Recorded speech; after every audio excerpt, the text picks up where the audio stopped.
moment, guys. But like we said to you... Muted? No. Can I like the video while you're at it, please? Mm-hmm. You're not getting carried away with having too much fun in there. But it's a good week, man. A lot of people in the chat. You know what I'm saying? The pictures are there. People are changing their pictures almost every day, apparently. I love that. You know what I'm saying? So, yeah, man. Big up everyone in the chat that's participating as well and supporting. Yes. Morning. And doing the thingy chats. Oh, you're so lovely. Yes, thank you. Guests come with snacks. How you doing, man? You alright? Intersexual. Yeah. We're in the same school? Okay. Oh, serious? You're not ready It's a to? whole school reunion for you today, isn't it, Mark? Miss Cowie. I ain't seen Miss Cowie in years. What was that? No, that wasn't a French class. It was a French class. Was it? You did French? Come on, man. Pour le vent en français, man. You're so annoying. They was on budgets because she worked 2 lessons. I'm sure she did. Oh no, she was the head of. She was the form tutor for Blue or something like that. She did French or something else. Them guys they wanted to. You know what I'm saying? What, sorry? 'Cause what does she look like? In my mind, she's an old lady. Nah, Miss Cowie was one of the decent ones. Oh, is it? Mm. Okay, was she youngish? Yeah, as far as teachers go, innit? As far as teachers go. She looked like an old woman or nothing like that. Oh, okay, fair enough. That's cute. All right, well, I'm glad you didn't go that way, you might. She might have called a case. All right, so we have a lovely guest with us today who is an author, also a sex educator. Interesting, very interesting scenes. Please introduce yourself, sir. Hi, thank you for inviting me. My name is Habeeb Akande. Like you mentioned, I'm an author, historian, and erotologist. I love it. So What's an that's- eritologist? An erotologist is someone who studies sexual desire and the art of lovemaking. Oh, all right. It's kind of like a sexologist. A sexologist is someone who Right. studies human sexuality, Yeah. whereas an erotologist looks at desire, eroticism, and lovemaking, but from a cultural and ethics perspective. So you look at Okay. erotology from the perspective of a religious perspective, like the Kama Sutra is a book of Hindu erotology. Yeah. And then you've got erotology looking at it from an Islamic or African perspective, which is kind of what I specialize in, looking at erotology from an African perspective as well as like an Islamic or Muslim perspective. I'm interested in what our African perspective is, like, because everyone hears about Kama Sutra. Yeah, Kama Sutra. Kama Sutra, yeah. Everyone hears about that, but I've never heard African. What's the African equivalent of that? Yeah, good question. So that's kind of like what I kind of wanted to delve into, because we all know about the Kama Sutra, Yeah. which is a book about, it's even when people think about the Kama Sutra, they think about sex positions. Yeah. When only like 25% of the book actually deals with sex positions. It's a book about love, intimacy, what a man is supposed to look for in a woman and vice versa. Oh, And it's actually written by a religious celibate man. It's not actually, the person that wrote it, as much as everyone thinks it's about sex, like I said, wasn't it's a not, rabbit. Yeah, he was active like that, put it that way. He was just talking about in ancient India how they viewed sex and Yeah. intimacy and stuff like that. So obviously as a Nigerian man, I wanted to find out about our, like you mentioned, what we contributed to human sexuality. 'Cause oftentimes we just hear about the negative things like Yeah. female genital mutilation, things like Yeah. that. So I wanted to kind of investigate and kind of research about some of our practices. In northern Nigeria, we've got the Kayanmata tradition. I'm not sure if you're familiar with that. No. So the Kayanmata is a form of aphrodisiacs that traditionally northern women, so the women will prepare for women before marriage. Okay. In Rwanda and East Central Africa, like Uganda and Burundi, they've got a tradition called the Kunyaza, which is what my book is about, which is about an ancient African technique which facilitates female ejaculation and orgasms in women during heterosexual encounters. So essentially to help women squirt. That's kind of like what the practice is about. And women are taught this from girls are taught this from a relatively young age about their anatomy. Boys are taught this as well from a relatively young age in terms of understanding the female anatomy and how to ensure that your wife is sexually satisfied in the bedroom. Just the wife? This is so interesting. Okay. Well, obviously it's a tradition. Well, obviously it's a traditional practice. Yeah. Obviously it's traditionally taught before marriage. Yeah. It's been co-opted, and this is one of my grievances of why I wanted to write my book, was because it's kind of been co-opted by a number of like Western outlets where it's a heterosexual practice in terms of teaching men how to sexually satisfy women. Whereas in a number of Western outlets, they kind of teach it now as like a lesbian practice or a female masturbation practice, which is going against like the cultural traditions. Yeah. I mean, if you're going to teach something, at least be fair to like, the be cultural fair to heritage. culture, yeah. First of all, this is all very interesting. But I realise I have no manners. How are you today? Not very well. Not very well. I've been obviously a fan of your show. Thank you. It's like I've known Yusuf for over like 20 years. Yeah. You say you taught him everything he knows, yeah? I've been a fan of. You know, Did you learn a couple ones and twos? Let the guest speak, please. What do you mean? Let the guests have Get a some moment. context to his relationship. There's no context behind the relationship and just what he does now. yeah. So I've known you obviously. Like So I said, you've got this pool, this well of knowledge, and you're not Monsieur. tapping into it. No, I've got his first book actually. Yeah. So like I said, I've known Yusuf for over 20 years, a family friend, and our sisters are close as well. So Yeah, we that's go way lovely. back. Yeah. Mark's obviously been a fan of your work from No Behavior. And like I said, I've recognized your face because we went to the same school. But obviously you probably don't remember me, but I you kind of know what? recognized you because you was in some classes, and when I saw you obviously blowing up, it's like, yeah, I was appreciating your work. And obviously I've been a fan of both Emmanuel Esther and what you're doing Oh, with Brent. thank So you. yeah. Appreciate you. Really Yeah, man, appreciate thank you. you. I I don't know how you've been friends with Yusuf for 20 I years. want to know. I want to know what Mark's like at school. Were you in any classes with him? No. So I'm, I think, a year or 2 years older than Mark. Oh. I recognize, because there was a couple of people in my class that used to kind of chat to. And My presence was felt Yeah, in school. yeah, man. yeah, Nah, let him finish his That's sentence. what I got. Let him tell us how your presence was felt.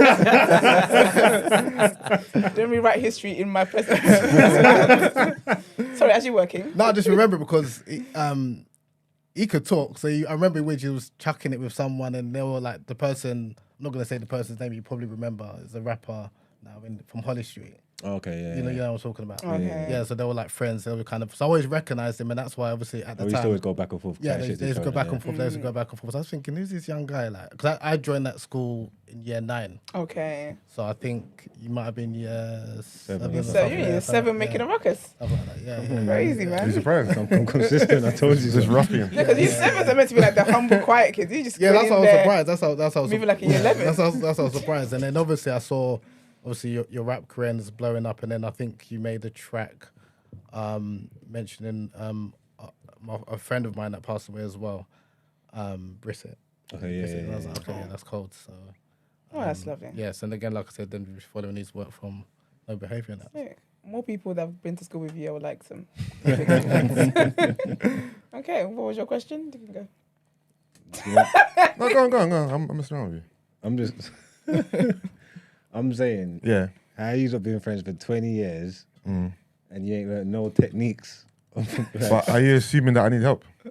A man who thinks he knows it all Period. knows nothing. You Mm. know what I'm trying to say? That was a loud. Trust me, Igbiba. Get it off your chest. You know what? Get it off your chest. Volume down a little bit. No, I'm just playing. But no, that's it. So how did you get into it? So are you practicing Muslim? I try to be. Okay. So See, humble, humility. no, Like it's that. not humility. Is I know the standard of where I should be, Yeah, but where I am at is something totally different. But yeah. yeah, I try to be. Because I'm interested in when you said about how there's cultures that, I guess promote like women, like anatomy and like men knowing how to please women and all. I'm very interested by that because growing up in African culture, I feel like it's just they shy away from talking about sex and stuff. So I'm so interested in that. There's actually culturally there's so much there, but somehow our culture today shuns at conversations about sex and all that kind of stuff. Yeah, that's also kind of something that I wanted to kind of address, and also, obviously, we're not a monolith. There's so many cultures in Africa, and Definitely. I think sometimes we do ourselves a disservice in the sense that whilst there's some African cultures, like sex is a taboo, there Yeah. are some cultures where you can kind of talk about sex. So Yeah. I grew up in a household, and some of my uncles that we could talk about what we was doing, like in the Okay. bedroom and stuff like that, and Yeah. they were telling you, like, be careful, don't do this, don't do Tips that. and tricks. Concentrate on the clitoris. Yeah, exactly. Yeah. So I wouldn't say so. And the reason why I'm saying that is because when I've gone to other cultures, Yeah. predominantly like maybe like South Asian cultures, where I do a number of work from like a religious perspective, it's even more of a taboo. Like Okay. where, so compared to like what we consider from maybe from African perspective, Caribbean perspective, it's really shocking kind of things in terms of like they can't even talk about relationships within marriage. That's people that's married for a number of years a woman hasn't experienced climax. That's very common kind of thing because she can't even initiate sex. Yeah. So again, when we're talking about African cultures, there are good bits in the sense where women aren't really shamed as much in terms of if they're not a virgin as such. Whereas there's some cultures where a woman can literally face, like death or something like that. Or like it's really bad kind of thing.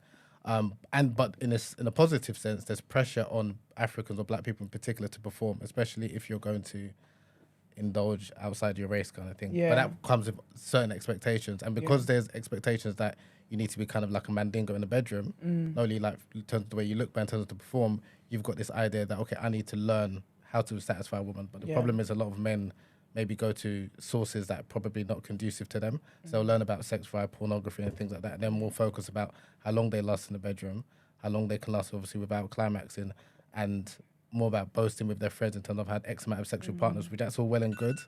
But in terms of providing the woman sexual satisfaction, that's a total different conversation altogether. And many of us maybe don't really have that education until maybe we get later on in life, maybe like in our mid to late 30s, or you get like in a long-term relationship or married, and then you're having real issues with your partner because if you're just having like casual sex, generally speaking, maybe you're not concerned with your partner's pleasure.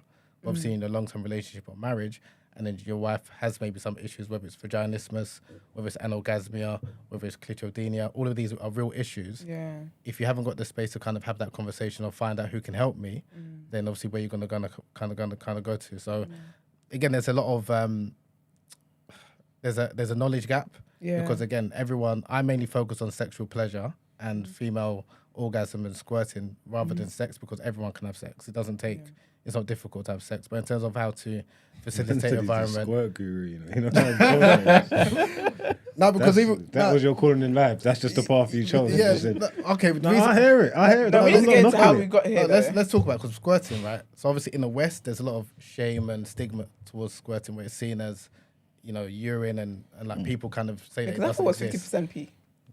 I'm coming to. Whereas in parts of the world, like in Rwanda and East Central Africa, it's normalized, where it's expected for a woman to squirt. Okay. So like that's where the whole Kunyaza tradition came from. That you're not a man unless your woman squirts in the bedroom, like your wife squirts. So it's a total different mindset kind of thing. So and also the reason why a lot of women don't get to that point where they gush fluid is because they don't allow themselves to. So if you're raised in a culture where you're shamed about squirting or female ejaculating, however you want to call it, you're not going to allow yourself to get there. Preaching it. I've been telling the guy. I've been telling the guy. So if a woman let yourself go, Rugo. If a woman really doesn't man. You know what? Good guess, man. This guy. Sex. Talk up the things. Talk up the things. So, Esther, don't look at me like that. I have nothing to say to you. That's not a damn thing. Just hair. I just do hairs from now on. You know he wishes that the soundboard so bad. Man, slap the table. Keep it. Silly. Oh, yeah, sorry. Go.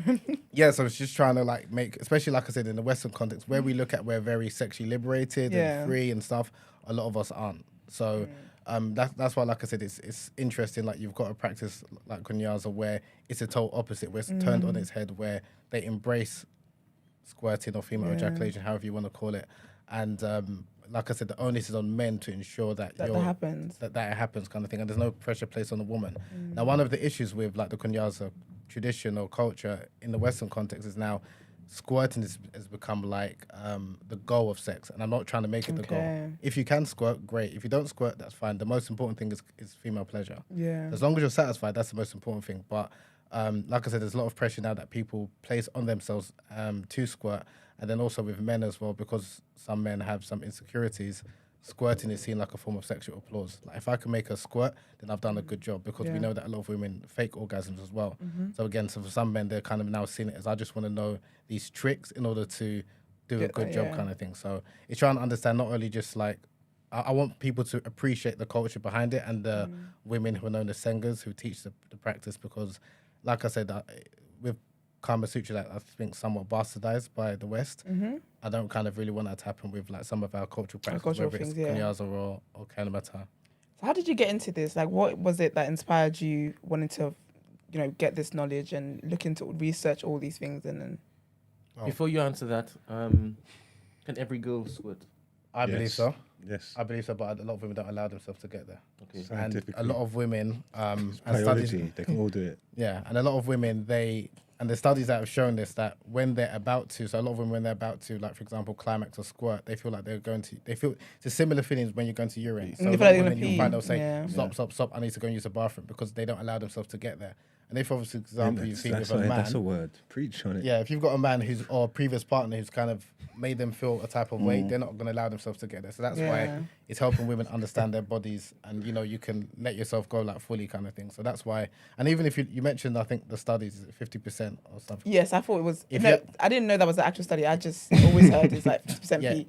No, so if you actually look at the studies, there hasn't been one major scientific study that's been carried out on squirting. There's been about 4, one in France, one in Czech Republic, one in Japan last year, and then there's a recent one in Sweden. Now, if you actually look at the statistics or the numbers behind it, the one in France, which is often quoted, they only tested 5 women. Sorry. Okay. So you've got a really small sample that's a size. very small sample. In Japan, it was like 5 or 7 women again, and the other one was like less than 10. So all of these so-called scientific studies, how can you get a sample of literally like 5 or 10 women and then extrapolate that and say this represents women all over the world, kind of thing? That's true. And then obviously porn doesn't necessarily help, because a lot of the scenes from porn, they're not real, because they'll use douching to put into their, I don't know if I can say the word, but the V. Oh, you can say it. Wait, what do you do? Vagina. Don't call anything back. Okay. Mangs is Yes, they'll use douching to put into their vagina, and that's what women. So even porn stars themselves, use some of them bacon. are not too sure whether they can squirt or not, because a lot of them, they're trained actors or actresses. Okay. So basically, you probably just went on a roll where you just made like 10 gals squirting, and you was like, nah, this is my calling. This is that is that what a valid question. is that what happened? That's the question. Is It's a that valid question. it's a valid That's question? a valid question. Well, no comment on but what I would say, and coming to your question about why am I writing this, or I mean, I like most men. Obviously, I love women. I enjoy having sex, and from a young age, like I said, it was normalized. You're exposed to help pleasure women. That's just normal, kind of thing. One of my grievances is like reading like some of these books, whether it's Kama Sutra, the Ovid from ancient China, all of these traditions. It's from a Christian, no offense to obviously Christians, it's from a Christian or Eurocentric perspective. Pop off. Now, as a African, Jesus is watching you. You're black, talking too much over there. and It's about Muslim. pop off. Sorry. No, again, no. Like, as obviously A as a Muslim and A obviously as a West African, I wanted to understand the contributions of Black people, of African people, as well as obviously of Muslims as well. So from a Muslim perspective, like I deal with speaking about this issue from like a religious perspective, and then also from like a cultural perspective, for people to kind of understand the African perspective on this matter. Question, yeah. So remind me again, what was your first book about? Yeah, so the first book was about race and Black history. That was it. Again, not many Yeah. people that were interested in that. Generally, I mean, like, and that's the thing. So go on. No, go, finish. Yeah, so like, obviously, I've written 7 books. The first book, Yeah. my interest is obviously in race, Black history, the contribution of especially of Black Muslims in not only in the Islamic tradition but also in Brazil. So I've written a book about Black people, Muslims in Brazil. But a lot of people aren't really interested, even Black people, in that subject, to be honest. Yeah. So the first book I wrote came out in 2012. Good turnout for the like actual book launch event. Then I went to different parts of the country, kind of promoting it and stuff like that. But most of the audience were non-Black, were like Okay. Asians. So, and after a while, it's like I didn't really want to talk about the anti-Black racism that I noticed in a number of like Muslim countries and some Islamic texts, not the Quran, but some like Muslim scholars who've written about Black people in a negative light. Because I wanted to say that this is not kind of like from the religion, but to speak to non-Black people about it. Because then after a while, it just felt like, yeah, again, I just didn't really want to talk to people. It was initially aimed at Black people, but a lot of Black people to be Weren't honest, interested, probably yeah. weren't interested. Then I wrote a book about womanizing that was targeted at young men, just to kind of be careful, like in the sense of if you're going to do it, obviously we're going to go through that phase. Some of us, it's going to last longer than others. But Is this just, in terms of sex? yeah, we're like womanizing, like sleeping Okay. around. Again, I'm not necessarily condoning it. We do what we're doing, but it's just kind of being more careful and trying to develop sexual discipline. Okay. Kind of thing. So it's not, but then a couple of universities, then I was deplatformed from a couple of universities. They said I can't really. Why? Because speaking about interpersonal relationships, sex in particular, to even though they're adults, so uni is what 18 to 21. Yeah. it was kind of seen as like what Like did they promoting say? it? Not even promoting it. They just they took some portions of my book and they said that I'm encouraging just guys to just go out and beat girls and like, sleep around, so Yes, to well, speak. yeah. Like, where I was just saying, I mean, if you're doing it, you have to just be careful. You have to have X, Y, and Z. These type of things you kind of need to kind of like don't approach your girl from behind. You know, like little things that That's I so don't know what drawing. cheeky. Considering there's like a condom bowl in the student union. But from a Free white condoms. no, but from a white perspective, because I was speaking about it true. from an African and Arab perspective, and I was just saying that Yeah. like manliness from a traditional African or Arab perspective is that you're there to satisfy a woman. Yeah. It's not just there to just go and sleep. Be dominating and to whatever, dominate and yeah. stuff like that. So, so then I realized actually if I'm going to be speaking, and then I wrote a book about sex and erotology, but from a Muslim or Islamic perspective, I can't be speaking about race and sex because I have so many different audiences, and I wanted to make it very clear. So like for the first 3 or 4 years, I was just really speaking about race. To the point where then people thinking that do I want to be like a Malcolm X? I was like, no, that's not the case. I just wanted to uplift black people. But then it was like, okay, if I'm now going to speak about sex, I don't want people to then be like following me, and then I'm speaking about sex and then history, and then I might get some younger people maybe not comfortable with the topic. So now I just really mainly talk about sex, erotology, and I sometimes talk about Brazil as well because I'm still working on a documentary about Brazil that I need to finish. Yeah. What I'm going to say was, has there been any pushback or... I remember your book launch at the mosque, Yeah. right, and how proud your mum was, right? And as you've veered more into sex, does she feel the same about the direction you're going in now? And also, have you had any talks with any imams behind the scenes who are kind of questioning your content and why you've gone down this path? Good question. It's actually the opposite. So Okay. my dad is actually really proud of the sex books. Yeah. He takes it to the mosque. He wants me to do more talks in That the was mosque, but I don't want to be like a religious speaker or anything. Like that. Yeah. So I like put the information out there. If you want to read it, or if you want to, take the information, take it. But I don't really want to kind of be going to mosque a lot and giving talks. And like the deputy imam was kind of speaking about my book and was talking. But I'm intentionally not don't want to give too much talks because what will happen is then you're pigeonholed and you're kind of just seen as like this religious speaker. Yeah. And then also people, which I didn't want people to do, is look at my life and say this is a representative of the religion. So there's some things I do which is not from religion. So don't look at me. You can take some of the information, but again, I didn't. I'm not really like wanna a... How does sex tie into religion? Are you talking about sex out of marriage and stuff? Or No. So good question. So from an Islamic perspective, and this is what a lot of Muslims aren't aware of, that Islam is a very sex positive religion. Again, no disrespect to Christianity. We've got a very different concept of sexuality and intimacy compared to maybe the Jewish and Christian tradition is in, and again, this is obviously within the context of marriage. Men have a religious duty to sexually satisfy their wife. And in our tradition, women are believed to have 99 times more parts of or capacity of sexual pleasure more than men. So we believe that women have a greater capacity for sexual pleasure, but the onus is on men to understand that they help the woman kind of get to that level. We believe that obviously like, there'll be sexual relations like in heaven. Obviously in Christianity, I don't think you have the same like belief system. Obviously we believe in polygyny and stuff like that. So a man can have multiple wives, but obviously you have to be just and fair with I know I saw your eyes roll, but the man I has to just be, looked to the side and he was looking at me. but the man has to be fair and obviously just, and obviously you can't be like lying and things like that. So we have a very let me take that. So Islam has a very different attitude towards sex. A lot of Muslims now, they have they look at sex as a very taboo topic, and a lot of it is because of colonization. When we was colonized, I'm speaking the Arab world, the Muslims and Africa in particular, we adopted, you could say, a Victorian Christian understanding of sex, where sex is taboo. You don't talk about it, like very rarely, whereas again, traditionally, a number of Muslims, like dating back to the 9th century, they wrote sex manuals, like similar to the Kama Sutra. So that's what, when I'm speaking to the Muslim community, I kind of tell them about that. Like the same way you've got the Kama Sutra, you've also got similar traditions of like history Kama Sutra, but in Arabic. Because I studied, I went into Egypt for a few years and I could read and speak Arabic. I was translating some of that and saying, okay, no, I'm trying to give you access to this, but in the English language.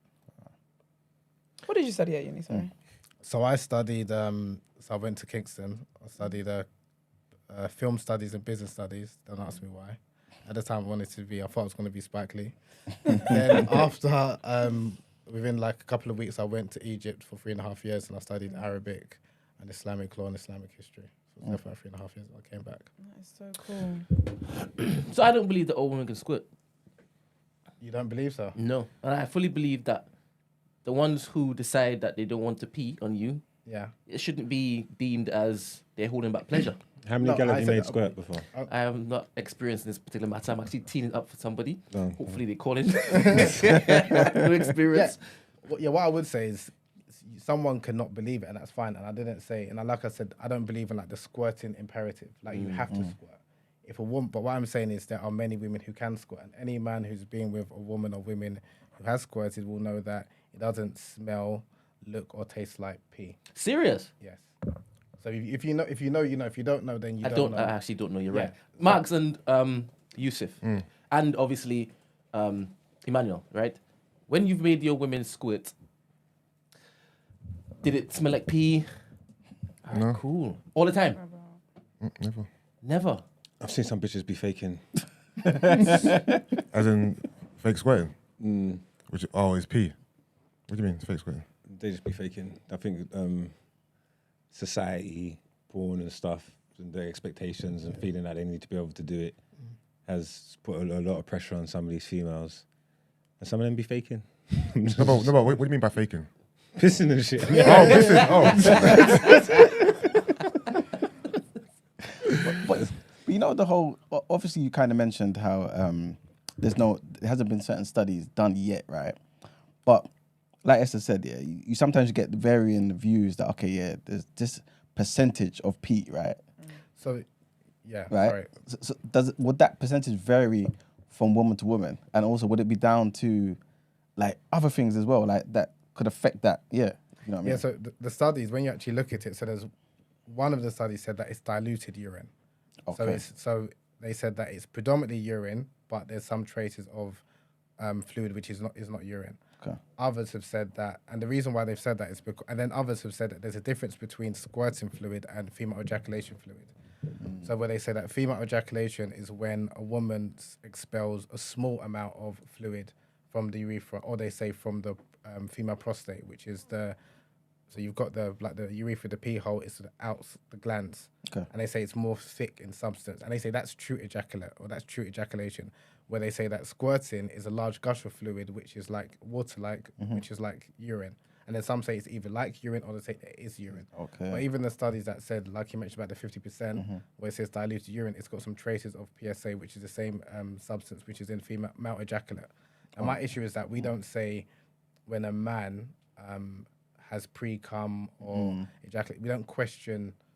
We don't question that, but for some reason, with women's sexual experiences or women's fluids, everything is questioned. And again, the whole idea is not that every woman has to squirt. Or again, I believe every woman has got the capacity, but it doesn't mean every woman will.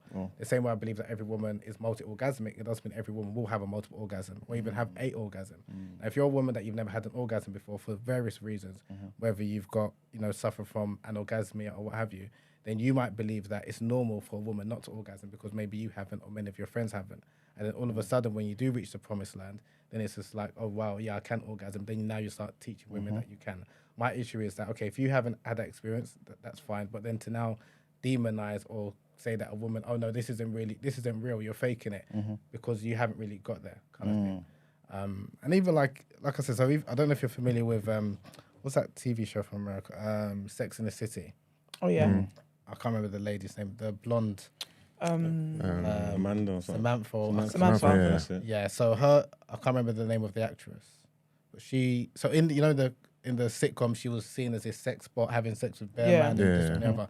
She even said it was only until her early 40s she actually Sarah had an Jessica orgasm. Parker. So that would have bugged No, me. not that one. That's No, the that main one. one. Kim Cattrall. Kim Cattrall, that's it. Yeah. It was not until her early to mid 40s she realized actually she could have an orgasm because and she was playing a lie, like she even said it on the show. Yeah. Now she even said up until like she actually had the real orgasm, she realized actually women could have it because she believed up until that point because she was struggling that no woman could have an orgasm. And it was just something that women just lie and things like that. So that's why again my thing is if you haven't experienced something to say that no one else has experienced it. I don't think that's kind of like fair. And again, it's just something that maybe, and I'm not saying you have to experience it. I'm not saying it's a beyond end all, but at least allow the possibility for it to happen. Yeah. Is it a different type of orgasm than the other? No, squirting is a different sensation from orgasm. An orgasm is not squirting. So, or female ejaculation, an orgasm. Oh, so the squirting stuff, does it bring pleasure?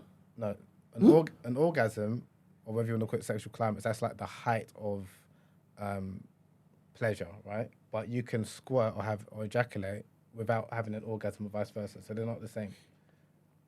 So people use like think squirt is a type of orgasm. It's a different sensation to orgasm. So you can orgasm without squirting, and likewise you can squirt without having an orgasm. And what does the squirting feel like? Again, it varies from woman to woman. But some women, it feels like they say it's like a superpower. It's like they feel like they're in heaven. Some women feel like it's just a release. Some So women it could be feel even more ashamed. euphoric than a normal orgasm. It can be, but again, it depends on how you feel. Like if, for example, you've been conditioned to believe that this is urine, and you're with a partner, and he's like, "Oh, what have you done to me? You're pissing on me." All of a sudden, that feeling of euphoria is going to feel like a sense, like she feels ashamed of herself. So it depends on the person. So like, the same way if you were to ask a guy, "How does it feel when you bust a nut?" It's going to vary from guy to guy. And it depends obviously in his vocabulary in terms of what he uses. So I wouldn't say that everyone has a different experience in terms of like squirting or ejaculating. Can I ask a Thank you. potentially very silly question? Yeah, No, the questions are silly. you don't know yet. So let me land my point first. What I was gonna say is, let's just say the woman's like gone to pee already, right? Is it kind of impossible for her then? You know what I'm saying? No, great question. And that's what actually one of the Drinking studies water. that they tested, Yeah. that to be dehydrated. No. Sorry, go on. I was about to say, like, we let the And man. then the second expert, yeah? I've done extensive research in this field. Okay, I'll be honest with you. So I mean, I ain't written no books. I ain't got no memoirs on that, but I know my shit. I know my stuff. Anyway, sorry, professional. Go on, back to you. That pen is pissing me off. Man's like, I've been wanting to slap you on your hand for time. Looking like a damn professor doing that. Keep it out your hand. Man, come on. So annoying, man. Sometimes he's talking and I keep looking at him. He's working. No, jumping, by me. Jumping. Well, sorry, so as you were, so dehydrated, if they're dehydrated, can they still squirt? Yes, and that was actually the study that was done in France. That's how they tested it. So they told women to urinate, to empty their bladder, and they were checking to see if they could squirt after they did. And then they were testing that fluid, like was it still urine or did it have other traces of like that PSA sample? But it is possible, for women to, and it is advised actually for women to urinate before. Oh, They do advise. They Yeah, advise it's it. good, yeah. Yeah, okay, that's fair.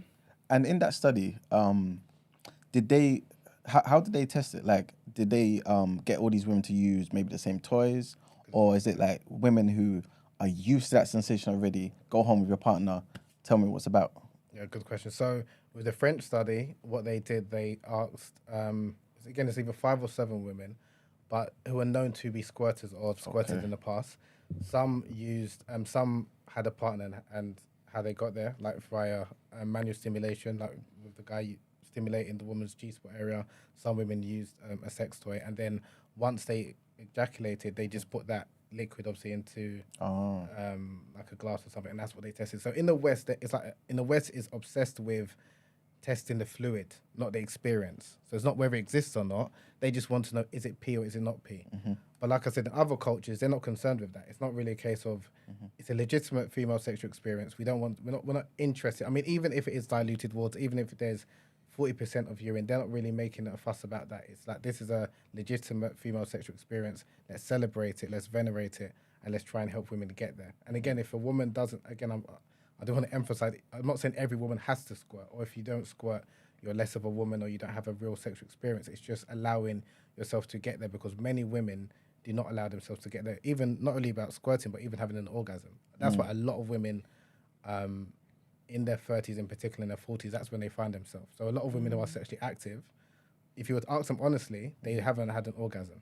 A lot of women that have been sexually active had multiple partners, but when they, and I've even had women that are known personally, or women that I've gone to university with, have come and reached out to me and told me this later on, and I was quite surprised, because I know that they were active, but again, maybe they didn't feel comfortable with their respective partners and stuff like that. So it's just trying to kind of eradicate that shame and let women kind of, like Mark said earlier, just let go. how has this all changed your sex life and how women approach you? No comments. Obviously, no. So on the serious note, obviously, because I'm in my late 40s now, Yeah. late 30s, sorry. So I'm not as wild as I used to be. Mm. And my reputation is more important than anything else. So Yeah. I'm not out here. Conducting live research. Yeah. I mean, I do get some funny messages, Yeah. but I've got more things that I need to kind of look after that I wouldn't jeopardize my reputation and what I've built to kind of like. When you're doing your reads and that, or having seminars and that, when you finish, do you always see like the odd lady just floating around with her book signing, just like just twiddling there? Yeah, I'm like, do you get women Private who sessions. are essentially requesting your help, but from you? Yeah. But from you, Right? From you? But Yeah. yeah. Okay. But I don't. Again, it's like for me, I look at it like it's a honey trap. Yeah. I've been involved in a couple of honey traps when I was younger, and when you're 18, 19, getting involved in that, it's totally different to now when you're late 30s. Yeah, of and course. you've got a lot to lose, kind of thing. So for me, What's a it's honey like trap? a honey trap is when a woman will use her beauty, shall we say, to entice you, and then maybe she's either using that to get so you can get robbed. So like like when like the film. Oh, they set you up kind of setting thing. you up, Okay. yeah, kind of thing like that. So not that I don't trust women, but there's a number of women I don't trust. Yeah. But So so what? Most time, do you think it's a honey trap, or do you think? some is curious. Some of it is even like I've had requests where people asking if I can make videos and something. I'm not about that. The reality is, So OnlyFans.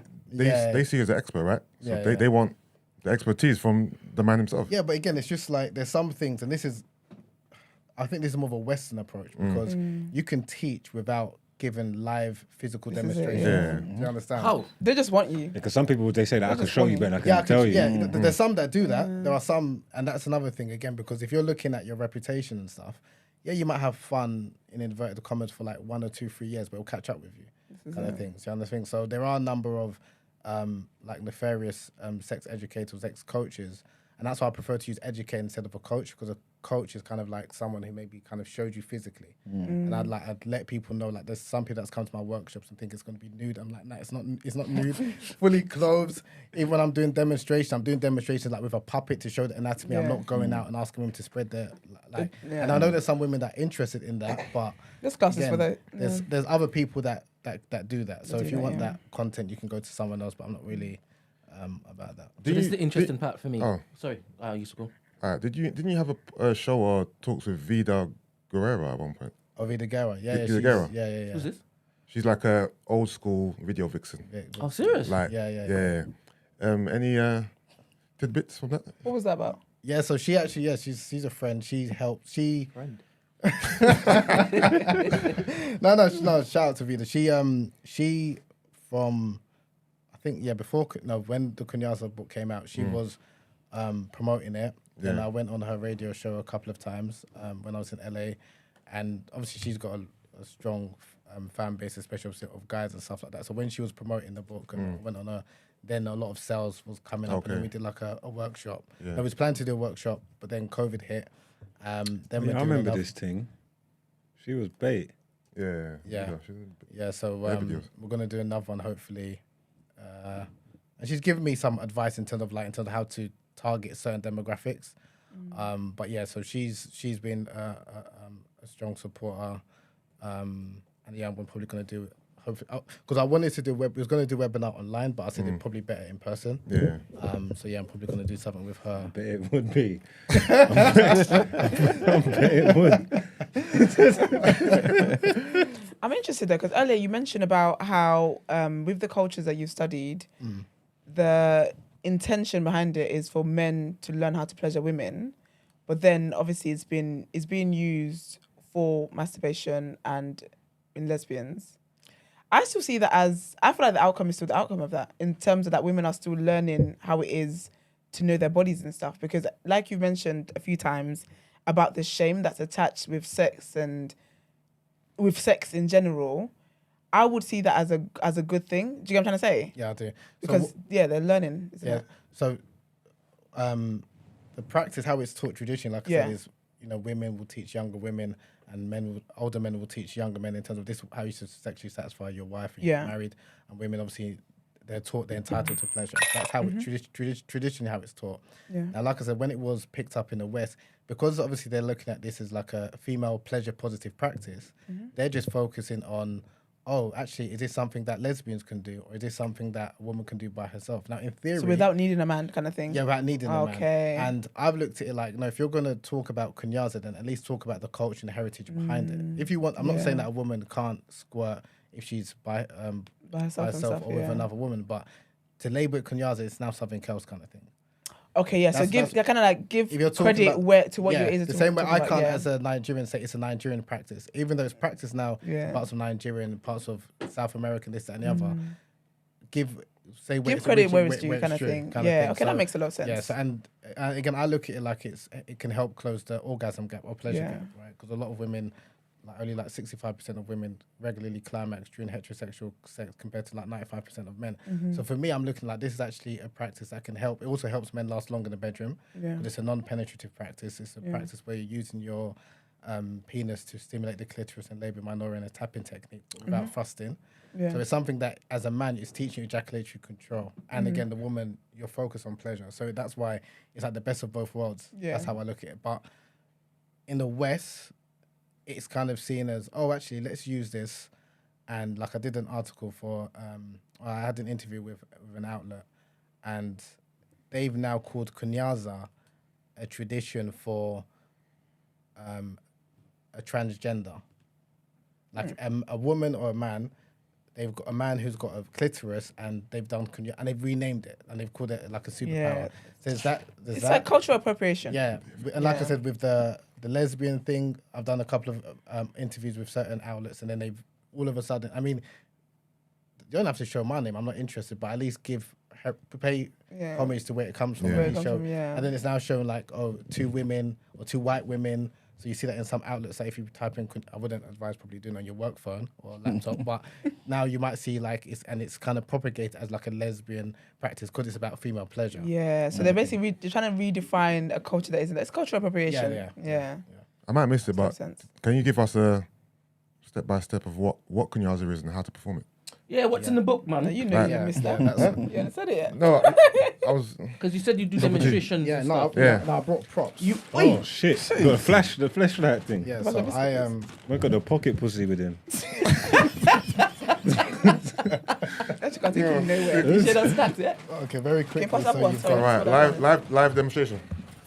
What is Kunyaza? So obviously, I'm not going to do the demonstration in terms of the sex positions because there's different sex positions, but essentially... Right, you can see yourself on the screen, yeah? So okay, good. Position it so that... So essentially, you've got the female anatomy here. Obviously, you've got the labia minora, obviously the inner lips, the inner vulvar lips, labia majora, which is obviously the outer lips. And then you've got the prepuce or the clitoral gland, which is obviously excess skin that covers the clitoris. Obviously, some women don't have a clitoral gland because maybe they've been circumcised or what have you. And then obviously you've got the clitoral gland, which is known obviously as a clitoris.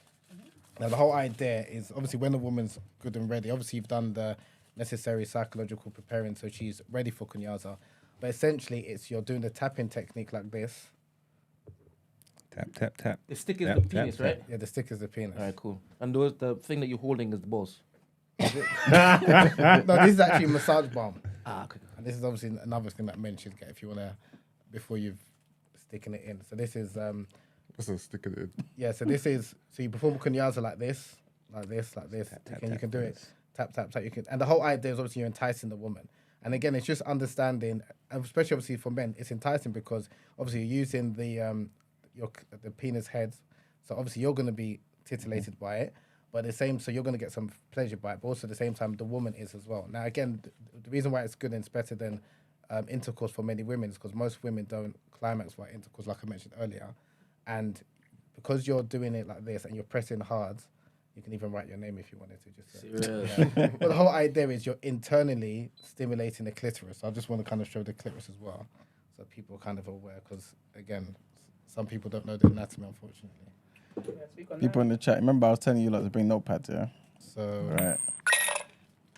I got this made by a lady in Germany, and I wanted her to prepare. Where is that her mold? No, it's not her mold. I was gonna say, what made you pick her? What made you made you go with that verse?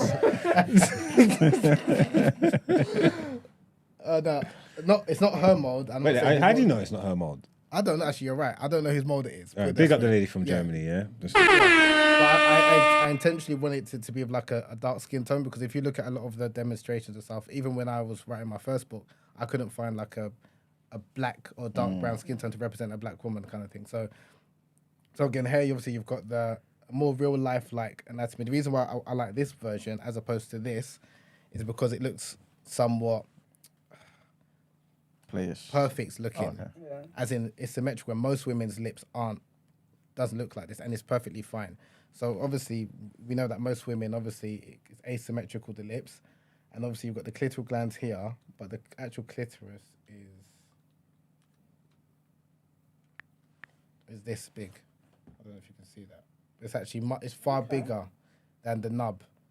So the actual nub is just a clitoral gland in and of itself. So even if a woman, and I'm not endorsing female genital cutting or anything like that, but even if a woman has been circumcised or experienced FGM, she can still experience pleasure because the internal clitoris still remains intact. So when you're stimulating the clitoris or stimulating the vulva here or in the lips, you're indirectly stimulating the clitoris because the clitoris sits behind here. So this is, again, it's all part of understanding the body.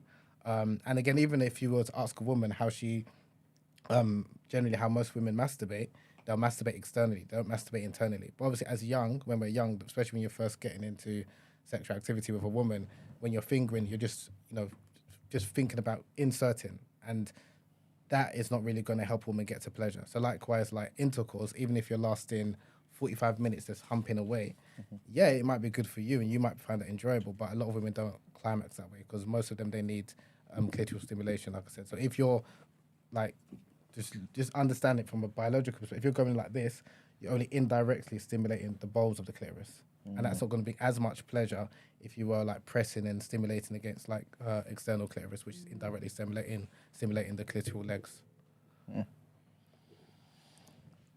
It's gone all quiet all of a sudden. I thought you were about to ask something. Yeah, I want to dive in a bit. Can you imagine? While we do that, Christy, Super Chat, $9.99. Big up Habeeb, man. Like the video, please. Which as well was Super Chat. Where? Is it? Where? He just gave money. He didn't leave a message. Oh, I didn't see it, sorry. He's enjoying the conversation. Rich is taking notes. He don't even need none, but he's taking more notes. Rich, you're going to learn. You're going to learn something today. Huh? How do you know he doesn't need notes? Because I've seen him in action. I told you so already. Oh yeah, you have. Yeah, he did. You I did. don't want to be reminded. I've got a message here that someone's. Can I mention who? Yeah. Yeah, okay, that Danielle's sent in. I'm just going to read all of it so that you have then the entire context and whatnot. It says here that you glorify certain African cultures that appear to put female pleasure as important as part of the wedding day, right? How true is this in reality? There are African cultures where plants and other vaginal desiccants are used to minimize vaginal secretions because it's believed that a dry, tight, and heated vagina increases sensation for the man during intercourse, right? Women in many African cultures, particularly the most religious ones where women are seen as lesser, and I find it very hard to believe that in most instances men aren't focused on their own pleasure and couldn't care less about the woman's. They care about having babies. That's my opinion, but we need to stop taking one positive aspect of the culture. So basically, her question is basically, how true is this in reality? Is this one thing that you've kind of isolated that, you know what I mean, from African culture? Yeah, great question. Again, so that's I think it's a negative thing. Like if it's, like looking at women as men's plaything and it's all about women just being vessels of procreation, right? But that's a African culture or some African cultures. I'm speaking about a positive aspect. And again, like I mentioned earlier, Africa, we've got many cultures, many countries, and I'm saying that the same way, if I, for example, I were to mention, I don't know what, like Miami, a lot of positive things come to people's mind. Or maybe like South America or like Brazil. But there's also negative parts about those parts of the world. Now, my issue is that as Africans, why is it we always focus? And I'm not saying that we shouldn't speak about the negative. So I do work about trying to eradicate female genital mutilation and things like that. But I'm saying there's also a time and place. But if always when we think about Africa, it's always about the negative things. Yep. Even as African people or even black people, we're not going to grow up with a sense of self-esteem or feeling that we're proud of our culture because it's always negative thing that's coming out of it. Now, what the questioner asks is true. There are some African cultures where they do put certain things in the vagina. There are certain practices, and I do touch that in my book. Like there's a practice called labor elongation, or kuna, where it is believed that a woman with a longer lips is more beautiful. Right, so they, from a relatively young age, they teach women to elongate their lips because that's seen as also more attractive. Now, again, I'm not from that culture, and it's not even really for me to say that's Right or wrong. that's right or wrong. That's just their beauty preference. In the Western world, we have people who prefer like a Barbie-like doll, where a woman doesn't have any lips, so much so that women undergo labiaplasty to cut off their lips, so it looks like they haven't got anything. Do you understand? So it's just understand there's beauty preferences and cultural preferences. Of course, obviously, anything done to a child, I'm not promoting that. But I'm just trying to help people understand different cultures have different ways of viewing things. So we've got our beauty standards, not only in terms of skin tone, but in terms of genital appearance. Other cultures have their own, and I think first and foremost is trying to understand what their culture is and how they view things, and then you can then maybe try to educate them. But coming with like a Western imperialist perspective and trying to say this is wrong, that's right, you should be like, you know, that's what I'm kind of trying to help people understand. That was actually. No, sorry. Go on. You just show you want me to go. There we go, because off the back of something you said earlier. With Kazuya, how long does it have to last for? Kunyaza. Sorry, what did I say? Kazuya. That's the character from Yeah, that's what I was thinking. from Street Fighter. Sorry. How long does it have to typically last for? Is it like you know how like Kama Sutra is meant to be this long, drawn out process? Is that the same? No, that's Tantra. Tantra's supposed to be long drawn out. Sorry, So I'm Kama all over the Sutra place. is like, again, with Kunyaza, a good question. Like you can, like, I don't say if you're good at it, a woman, you can perform Kunyaza within 5 minutes and a woman can orgasm and squirt. But again, I don't like to put numbers out because then people think that's the goal. Yeah. And if they're not climaxing or squirting, do you understand? But again, it's how you feel about yourself. If a woman's not comfortable, and if a woman's not comfortable with herself, it's her first time doing it with a man and things like that, then naturally it might take longer as well. Yeah. If someone is used to, like, whether it's climaxing or squirting or just having a good time, it can take. It's like someone asking how long should sex be. For Margs, he might say half an hour. You might say 45 minutes. You might say an hour. hours, yeah. Everyone, or some might say 10 minutes. And I'm talking about sex and foreplay, not just foreplay intercourse. But then if I was to ask you how long should intercourse last, how long should intercourse? Like, do you think like? No, like I said, it varies, isn't it? It varies, Yeah, innit? But yeah. if someone said they were pamming a girl for 2 hours. Yeah, that's crazy. It's like then it's like sore. it's gone beyond What are you enjoyment to now doing? it's Yeah. like, do you actually like the girl? Yeah. But then some guys might look at it like, oh, I'm doing well because I've gone for. Do you understand? Yeah, Like there's of course. optimum time, but then Yeah. if it's too short, and that's also there's a lot of stigma towards men. Is that if we nut too quickly, we're seen as deficient. But no more when the gal come quick. So some gal come quick. Exactly. You, Yeah. don't need, but- you don't need that time. Yeah. That's the I thing. think when a girl comes quick, men look at it like they've achieved something, right? Yeah. But if a man comes quick, it's always looked upon as a. That's just an ego thing because you got to understand people's makeup because some gal come quick and that means that's not because of you. That's just how they're set up. They're gonna come quick with everyone they chop. You know what I'm trying to say? So 100%. And that's why it's like having adult conversation. When you're young, you know, you're going to be saying, like, it's obviously about ego and stuff, but when you get to a certain age, sometimes you nut quickly. Yeah. It happens. It doesn't mean, but obviously some women might look at it, and that's why it's different. If you're having multiple partners, you might be concerned about not nutting quickly because you don't want your name to be out that you're just 1 minute man. But you might not really care because at the end of the day, you got yours. also, ladies, you could take it as a compliment. You get what I'm trying to say? Exactly, if you're making a man come quick saying you did that, Yeah. you did that, baby girl. It's crazy. So after the tapping, what's next? That's a tap. Yeah, so there's two types of kunyaza. There's simple kunyaza and complex kunyaza. So the simple is the tapping, and then the complex is a combination of the tapping and thrusting, like intercourse. Whilst we tap, do we have to talk to her? It's What kind of notes are you making over there? I was a step-by-step guide. You've tapped before, though, innit? tapped. Yeah. Tap. Yeah. Yeah, not in like a Kuyaza thing. Yeah, because I feel like men tap, we've done that before, Yeah, that's it, but yeah. not knowing that we're doing kunyaza, Yeah, exactly. right, and not doing it for long at all. Like, you know, yesterday when Yeah, it's not dedicated. So Like- that's probably just trying to buy some time. Yeah, though. no. You know, like, you know, I was about to say. You know, yesterday we had the whole dilemma. Was it yesterday with yesterday. the The carnival boy, yeah. And we're saying, when you feel like you're going to ejaculate, pull out, change position. Yeah. I've done the Good tap. kunyaza thing I could just buy some on time. to buy time. It's like a Come reset, out, innit? You It's tap, like a you rub, reset. and then Yeah. You know what I mean? And I don't think that's something that women don't appreciate. So like you said, we change position to buy time. Yeah. Right? But if, for example, just say like orgasm was like we was having sex to who can come first. Men will win every time. Yeah. Do you understand? But if obviously, as like you're saying, or I think the other caller was talking about, sometimes you change position. So we're doing that to delay ejaculation for a woman's satisfaction. And a lot of women don't even realize that because a lot of things that men do, even if they, so can you imagine if you can, even if you could nut within 30 seconds, but you're prolonging it for 5 minutes, you've done a lot for her.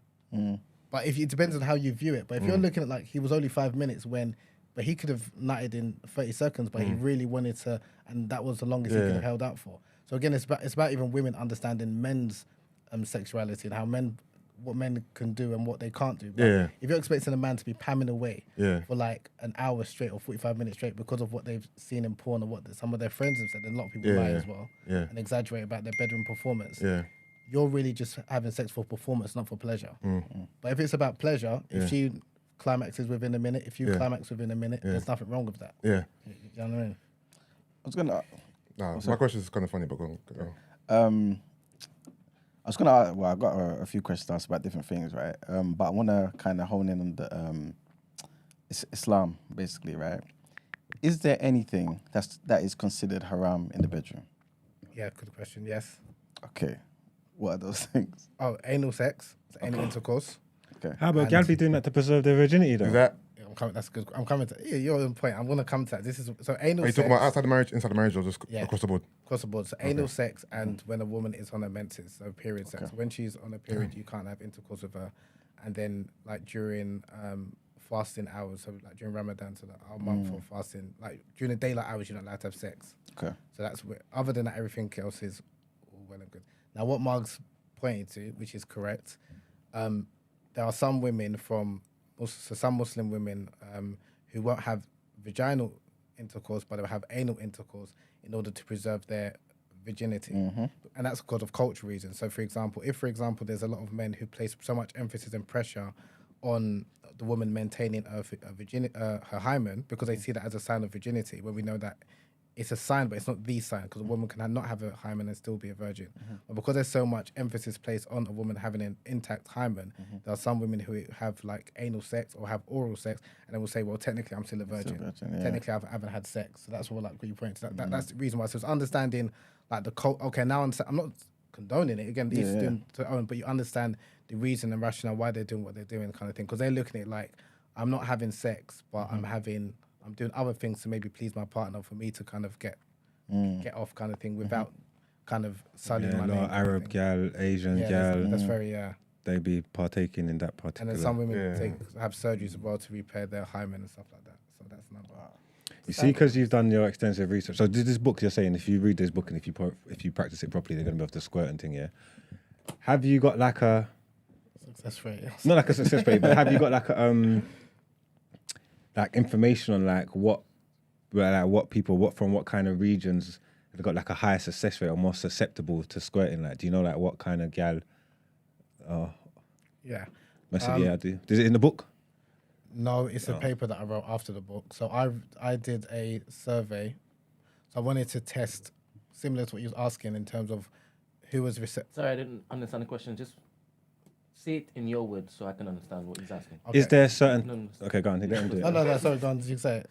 No, you say it. He understood it, but he wants you to explain it because he don't understand. He don't understand what I'm asking. But you're about to answer it, and I'd like to clip it if it's good. Okay.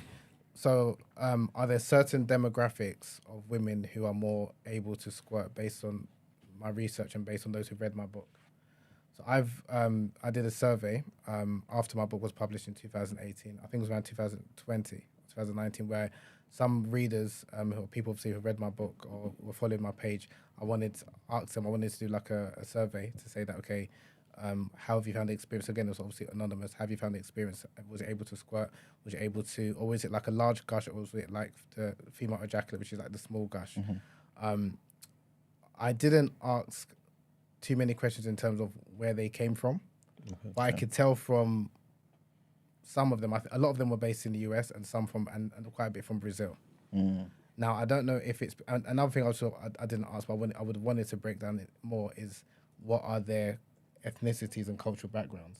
Because if you're from, like, again, a lot of the work I do is more well received abroad, like in the US, parts of Kenya, because they've already got this tradition, and parts of Brazil where they're more open about having this discussion. If you're obviously from a more conservative culture, you might be interested, but again, because you've got a lot of shame and anxiety attached towards your body about female pleasure, it might take a while to get there. We can share notes because I happen to know a lot of like West African gal, East African gal, South Asian gal. They're up there. So if you need your database updating, I can send you through some. You know what I'm saying? Also, what's the difference between Kunyaza performing with the penis as opposed to giving oral sex? Because you could do those same movements, right, roundabout with your mouth anyway. So Correct, yeah. what's the difference? Is it the actual tapping and that, or yeah? That's a slap on the tap. No, just anything goes. No, it's You gotta be more gentle than I that. know. I was just doing anything just to demonstrate what I mean. yeah. The tapping can be gentle, can be firm. Again, it's not one particular way. So it has to be that tapping sensation. It doesn't have to. It doesn't have to be, but Yeah. it's a combination of tapping, striking, and light, gentle rubbing and pressing. Okay. But again, it varies. It's like someone asking, "How do I dance?" Yeah. And someone saying, "Confining you to two-step." It Yeah. doesn't have to just be two-step. Yeah. It's up to you, kind of thing. So likewise, with the whole idea is not that you have to just tap or Yeah. you have to strike. And when I mean strike, I don't mean like in a violent way. Yeah. Or you have to press and rub. Yeah. But it's telling you that focus on stimulating the external anatomy kind of Yeah. thing. Do you know what I mean? So it's not, and then coming to your question about like how does it differ to oral sex? It differs because oral sex you're obviously using your mouth, but you can still perform the same. Yeah. But what I mean is you're performing the same action with a exactly, different part of your body. Yeah, the same way you can So do it. if you tapped or applied that same pressure with your tongue during oral sex, it's the same as... Yes, it's the same. The same way Yeah. you can use your hand, your finger. Yeah. But the difference, obviously, with Kunyaza is because it's bringing both the man and the woman together. Okay. Because if you're performing oral sex, I love oral sex, but some people don't like oral sex. Yeah, I get right? you now. So if you don't like it, you, especially as a man, you're doing all of this to please. Yeah, your with missus. this is... Whereas with Kunyaza, you're combination. getting something. And that's why I think it's good. combination. Yeah, it's a combination. So both people hopefully will go. So someone has asked, You guys know it. they love how it is you communicate. They love the language that you're using to describe and explain all of this. They would like to know if it is that your book is an audible. No, it's not. I don't really have You're missing out, chicken. What they're saying is that they probably, need to hear you reading the book. No, I don't. Yeah, to be honest, I don't really like talking too much. And because I don't want to be like the face of Squirting or face of Kunyaza and stuff like that. This is too late. The face of Squirting is wild. So like, I like, and that's what I preferred, and I wanted to document, and that's another reason why I wrote the book, was because when I came across this practice, I saw some articles and stuff written about it, but I didn't see any book in English. There was a book in French, a book in German, and I thought, okay, it'd be good to kind of preserve the heritage, because like we were speaking earlier, we don't know much about African cultures, but they're different African cultures, but a lot of our cultures are preserved orally. So because if you're not from that neck of the woods, so to speak, you might not have heard about it, and you might think, oh, in Africa we don't have anything, but we've got a lot of things. And that's a kind of I wanted to kind of bring to light that it's not just Kunyaza. We've got Kayanmata, like I mentioned earlier. We've got Kizomba, which is obviously a sensual dance, and again that's kind of been co-opted by the West, where it's a sensual dance that a man can dance with his wife, his girlfriend, or even his mother. But how it's been co-opted in the West is just like it's a sexy dance. That's like another example of like, if we don't, as black people, kind of document our own culture or heritage and history, someone's going to do it for us. And again, they're always going to be looking at it from, oh, this is like interesting, and not really going to understand and respect it, kind of thing. So, but no, I haven't done an audio book, and I've got no plans to. Just to clarify, what's your book called? Kunyaza, The Secret to Female Pleasure. Okay. I was going to ask you, because you mentioned Anorgasmia, right? I think I was watching a video of yours where you talked about the 4 different types. 4, right? Situational, partial, and the other 2, right? Does it matter? It may seem like a bit of a silly Where's question. Anorgasmia? Huh? What's Anorgasmia? Oh, you want to explain? So anorgasmia is the inability to climax after sufficient sexual stimulation, Okay. or finding it very difficult. So you can be obviously stimulating or having sex with a woman and she can't climax. Oh, so it's not our fault. Yeah, enough guy got that. So Yeah, go on. yeah, trust me. No, trust me. It's different type, yeah. But I wanted to kind of talk about like the use of toys and all that type of stuff. Yeah. Do you feel like is there an issue if, for example, the woman can only climax from toys, but not from obviously the presence of a man type thing? Do you feel like mentally men should kind of consider that, or is that more so just ego? No, that's a good question. That's not. Be careful how I phrase it. It's a problem, but that's an issue, shall we say? Or that's a. So like you mentioned, like the 4 types of anorgasmia, you've got primary, secondary, general, and situational. So primary anorgasmia is when a woman has never been able to orgasm before, irrespective of how many sexual partners or sex toys she uses. Mm-hmm. Secondary anorgasmia is when a woman has been able to orgasm sometime before in the past, or maybe several times, but now for whatever reason she can't orgasm. Okay. And that might be because of certain events that's happened in her life, or whatever. So that's why now she's anorgasmic. And then there's general anorgasm is when you can climax via any type of form of stimulation, whether it's intercourse, manual stimulation, sex toys, what have you. And then there's situational anorgasmia, which is what you're referring to, is when, and this is very common, where a woman can orgasm via masturbation or self-pleasure or sex toys, but she can't orgasm when she's with a man or during intercourse. So that's very common. And again, it's not that every woman has to be, should be able to climax in all situations. If some situations she's able to climax more than others, that's fine. But then it's also for the man to understand what works for her. Like if, for example, like intercourse doesn't work for her like it doesn't for most women, then manual stimulation, use your fingers, use your tongue, perform kunyaza, find out what works for her. One of the issues I'm having is that with the sex toy, again, if one wants to use a sex toy, it's fine, but a number of women have become somewhat dependent on sex toys where they feel like because it always works for them and it's relatively easy, a woman can get to where she needs to get to within a short period of time. It's like, yeah, I'll use the man for comfort, for intimacy, but in terms of help me get there, he's useless. And that some it might be because of lack of communication. Like she hasn't actually, and some men are impatient, some men are lazy, and some men don't know about, not only about the female anatomy, they don't know about women's sexual response cycle. And so again, because you've got all of this data of you've had so many sexual partners and this has worked for you, you're going into the bedroom thinking, now this is going to work for her. And if it doesn't, you think that she's got the problem, but it might be that, no, you've got the problem. So maybe that you're not. So how would you feel if you was going to have sex with a girl or having sex with a girl and then she wanted to get her sex toys involved like simultaneously?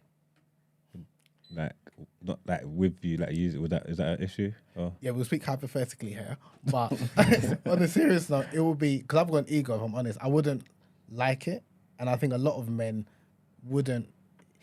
Okay, put it this way, if she's using it in conjunction with me, that's fine, but if it's like, okay, you do your thing, and then it's like, okay, you finish, maybe you go to use the bathroom or what have you, and then she gets a toy out, I would feel a type of way, and I think a lot of men do feel a type of way, because we have got an ego, but some women, again, some couples didn't have an issue with it. So again, it's a case by case basis. And I try to be careful by maybe my own obviously personal preferences and stuff like that. I don't want to put that out as that this is a standard. Because there's certain things I've got because I've got an ego, and there's certain things I would again want to try and help her get there. But if, for example, there's other men that are comfortable with her bringing the sex toy and doing it with their partner, again, what works for you kind of thing. But there's certain things that I might not do. But again, other people are totally comfortable with it. So I don't want to say that I'm comfortable with what should be the standard. How about the men in the room?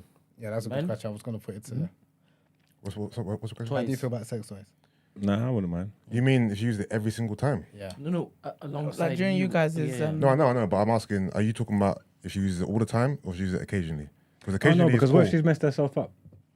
Like some people have become dependent on their sex toys and stuff like that. So that's not necessarily a you problem, if that makes sense. I'm not going to assume she's messed herself up. Okay, then go on. Then. No, I wouldn't want to use it every single time we have sex. But if it's on occasion, that's fine. I've done it before when it's even in conjunction.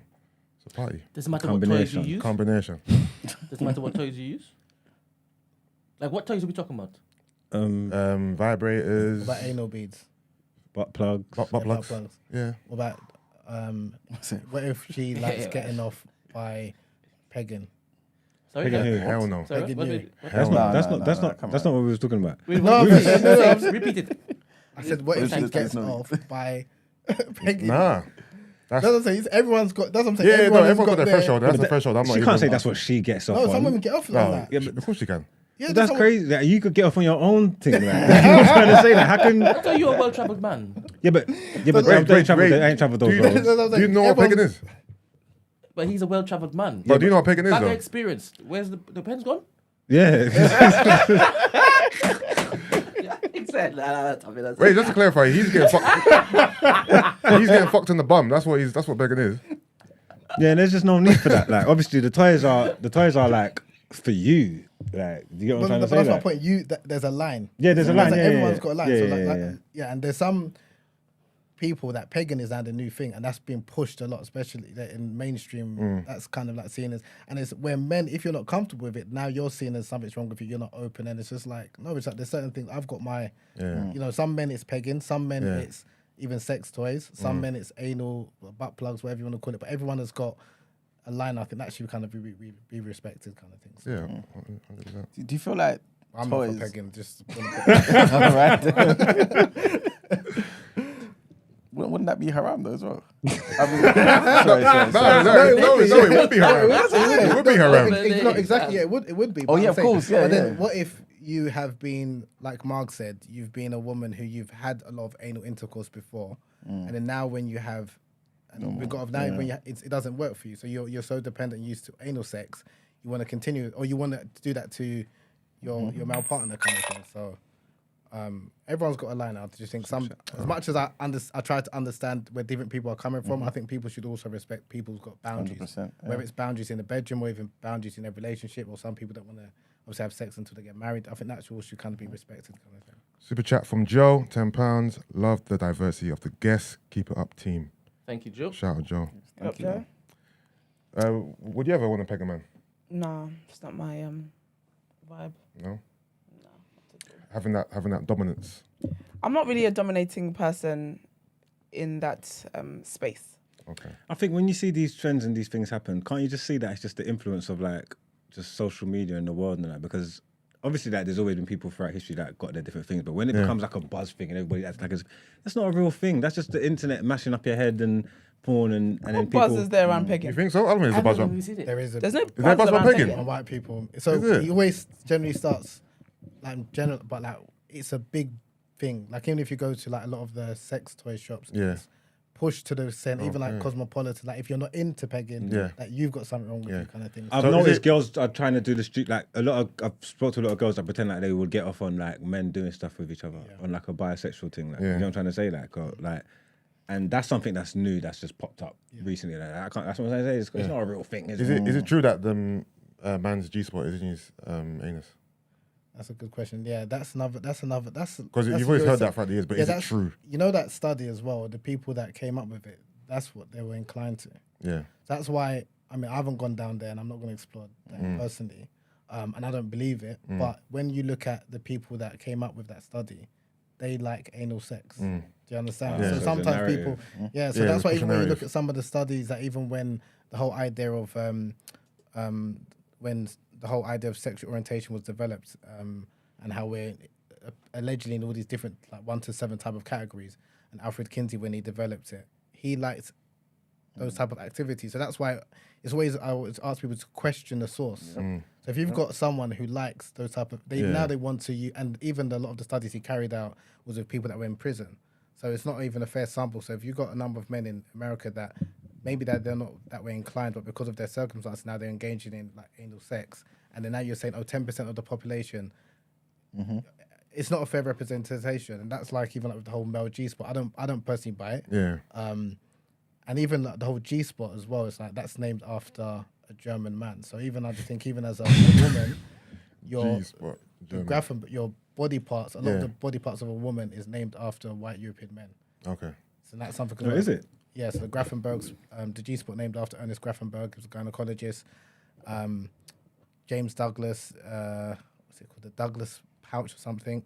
Then there's the what is it called again? There's like about 8, and I actually had a post about this about a couple of months ago. Oh, Like I thought, about 8, a lot of the spots, Yeah. parts of the body, is named after like because like it's like they discovered it and then they kind of named it after them. So Okay. even like with the clitoris, when it wasn't discovered, but when there was an Italian physician in like the 14th century, when he said I discovered it, when he didn't, he wanted to name after himself, and then he just called it like the sweetness of Venus or the pleasure spot kind of thing. So that's something that Europeans are very good at. It's like if they see something or something is new, they kind of want to name it and label it and name it after themselves. Back to the G spot. Is it because you don't believe in it and you don't like that practice? That's the why it is that you haven't done enough studies to find out whether it's true or not? Are we talking about the male G spot or the female G The spot? male G spot. Yeah, I'm not interested in anything. Like, I'm not interested in like my focus is female sexuality and closing the pleasure gap between men and women. So anything outside of that remit, I don't look into it. So It's only because a man in the chat said he sees you as like the wisest guy in the world. So once you just said, "Nah, I don't believe in that," No, he just said, "I knew it was fake." no, I personally don't. I personally don't believe in it. But that's also shaped by my biases. I don't go. I'm not in. No, I'm being honest. I'm not object. I don't. And that's another thing. This whole idea that if you study something or you're like objective. No, everyone is culturally has got their biases. So because I'm not interested in anal sex, both from religious and cultural reasons, it's not something that I would ever look into. Do you understand? But if it does exist, like there's some people who do get off by anal intercourse, but that's because something that I'm not interested in. I don't see a need for me to research it. It's not to say that it doesn't exist, but again, there's some people that get off by having relations with animals. This is it. Does that mean that all in because the some mind. people get That's off, a bestiality, you know? Yeah, bestiality. Because some people get off of it doesn't mean that we need to do studies and say, oh shit, 20% of the population actually really enjoy it, so therefore we should kind of like promote it. So yeah, What, is that real numbers? no, I'm just saying. See, that. that's what I'm saying. I'm just saying. It's dicey. Even with the numbers, again, it's like, and it's the media is very good at showing these statistics. But when you actually look at the sample size, it might be like 10 people, 20 people in one part of the world, and then that's projected like this is the sample. Back in your wild days, did you participate in anal sex? No, You've never done it, no, so you don't know what you're missing. I don't need to know. Expert number 2. You're talking about giving it to No, a you're girl. talking about you having you, Both, yeah. Yeah, not Yeah, you it's receiving. always, it. it's always I'm seen thinking as of something that I just don't. Yeah, you weren't talking about pegging. Yeah, no, yeah, even going, yeah, I just don't go there. Okay. Yeah, so that's not something. I mean, I don't know. You can talk about your experiences. please. If women It's enjoy not it, anything. You know, I haven't done it Women enough to experience even it. have a. Missing I've it. done it a few times. I said a Nothing. handful of times. Less than a handful, you know. like, is it more pleasurable thrice? than the front? Maybe like twice in my life. Is it more pleasurable than the front? Not particularly, no. So if it's not, yeah, is it more pleasurable than the front? I don't know. The wrong person, man. That's why for me, if it's not more pleasurable than the front, Yeah. right? And I know some women like it, but generally a lot of women don't like it, or it's painful in the beginning. Then it's like, why do I need to go down there? Yeah. That's how I look at it. But again, some people, you know, they I think find, they enjoy it. I think it's you need to maybe do a study on that, because across the board, the findings are they vary. You know what Yeah, I I'm trying to can say? imagine, Like yeah. they vary. That goes from people being horrified, don't come near it, don't touch me, don't to people loving it, swear by it, and living by it, and can orgasm and all these things. And to me, it's fascinating because it's like, how can the disparity be so wide? Like that's actually mad. Like, you know what I'm trying to say? Like, it's like it's proper like on some Marmite shit. And I just think for any man that does it, again, I just think porn and internet and TV's mashed up their heads, because there's no reason for you to like want to do that. It's just like, unless you just feel like you're doing something taboo in it, you just want to do something that's maybe seen as dirty or whatever, and you be getting off on that. You get me? I ain't got no problems doing it, but for me, it would have to be because the person likes it. Because then when you're doing them other things, you're finding yourself in situations where you're making a girl have anal sex and she doesn't enjoy it, or she doesn't want that kind of thing, and that's all scary territory. That's all crazy. Like, you know what I'm trying to say? Like, so it's like, if the person doesn't like it, why on earth would you even want to do it? They're saying that you're afraid to like it. Afraid to like it. They're saying in the chat you're afraid to like it. I'm afraid. I said, to try like it. You might like it. Afraid- No, again, there's certain you find things. you like it. Yeah, You might have like I said, like an addictive, not what's it, an addictive personality. Like, so if you like it, you just You become the face of. No, again, I mean, people can say that, but I've got no interest in it, so I don't think I'm missing out. And again, those who do it and they find it, I think like what Mark said, if you're doing it because your partner enjoys it and you enjoy it, then that's something totally different. But if you're doing it because it's like the new thing and it's like something that you need to try, but your partner doesn't like it, then for me it's like, why are you doing it? But I think some people are put under pressure because they feel that they have to do it because it's the new thing. The same way, like back in the day now, like oral sex was seen as very taboo. Yeah.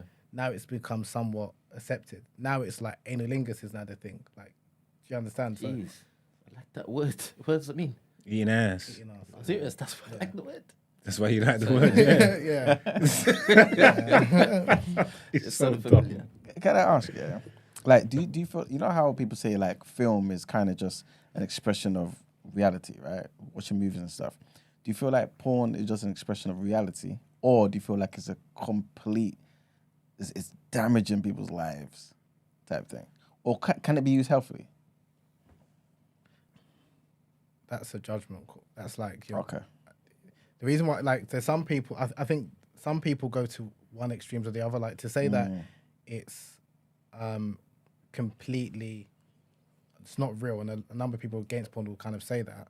I don't think that's fair to say, because you are seeing two people who are actually having sort of kissing, and some people can learn from that. So some people can see it as a way to learn new tricks, or some people prefer like visual learning. So to say that, I'd be lying if I were to say that you can't learn anything from porn, and it will damage your sex life, or make you a sex addict or a porn addict, because there are a number of people who do watch porn and they don't have any issues in the bedroom, and then they're not addicted to sex.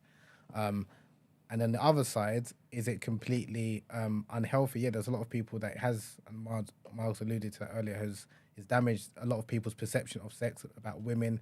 So there is there's probably more harm than good. But again, I'm speaking with adults, I'm assuming. So again, it's for the person to kind of understand that it's not, okay, I'll say it's not real pleasure, because people say it's not real sex, but then if it's a man penetrating a woman, that is sex, that's real sex. He's actually having sex with her. It's not like he's acting on movies.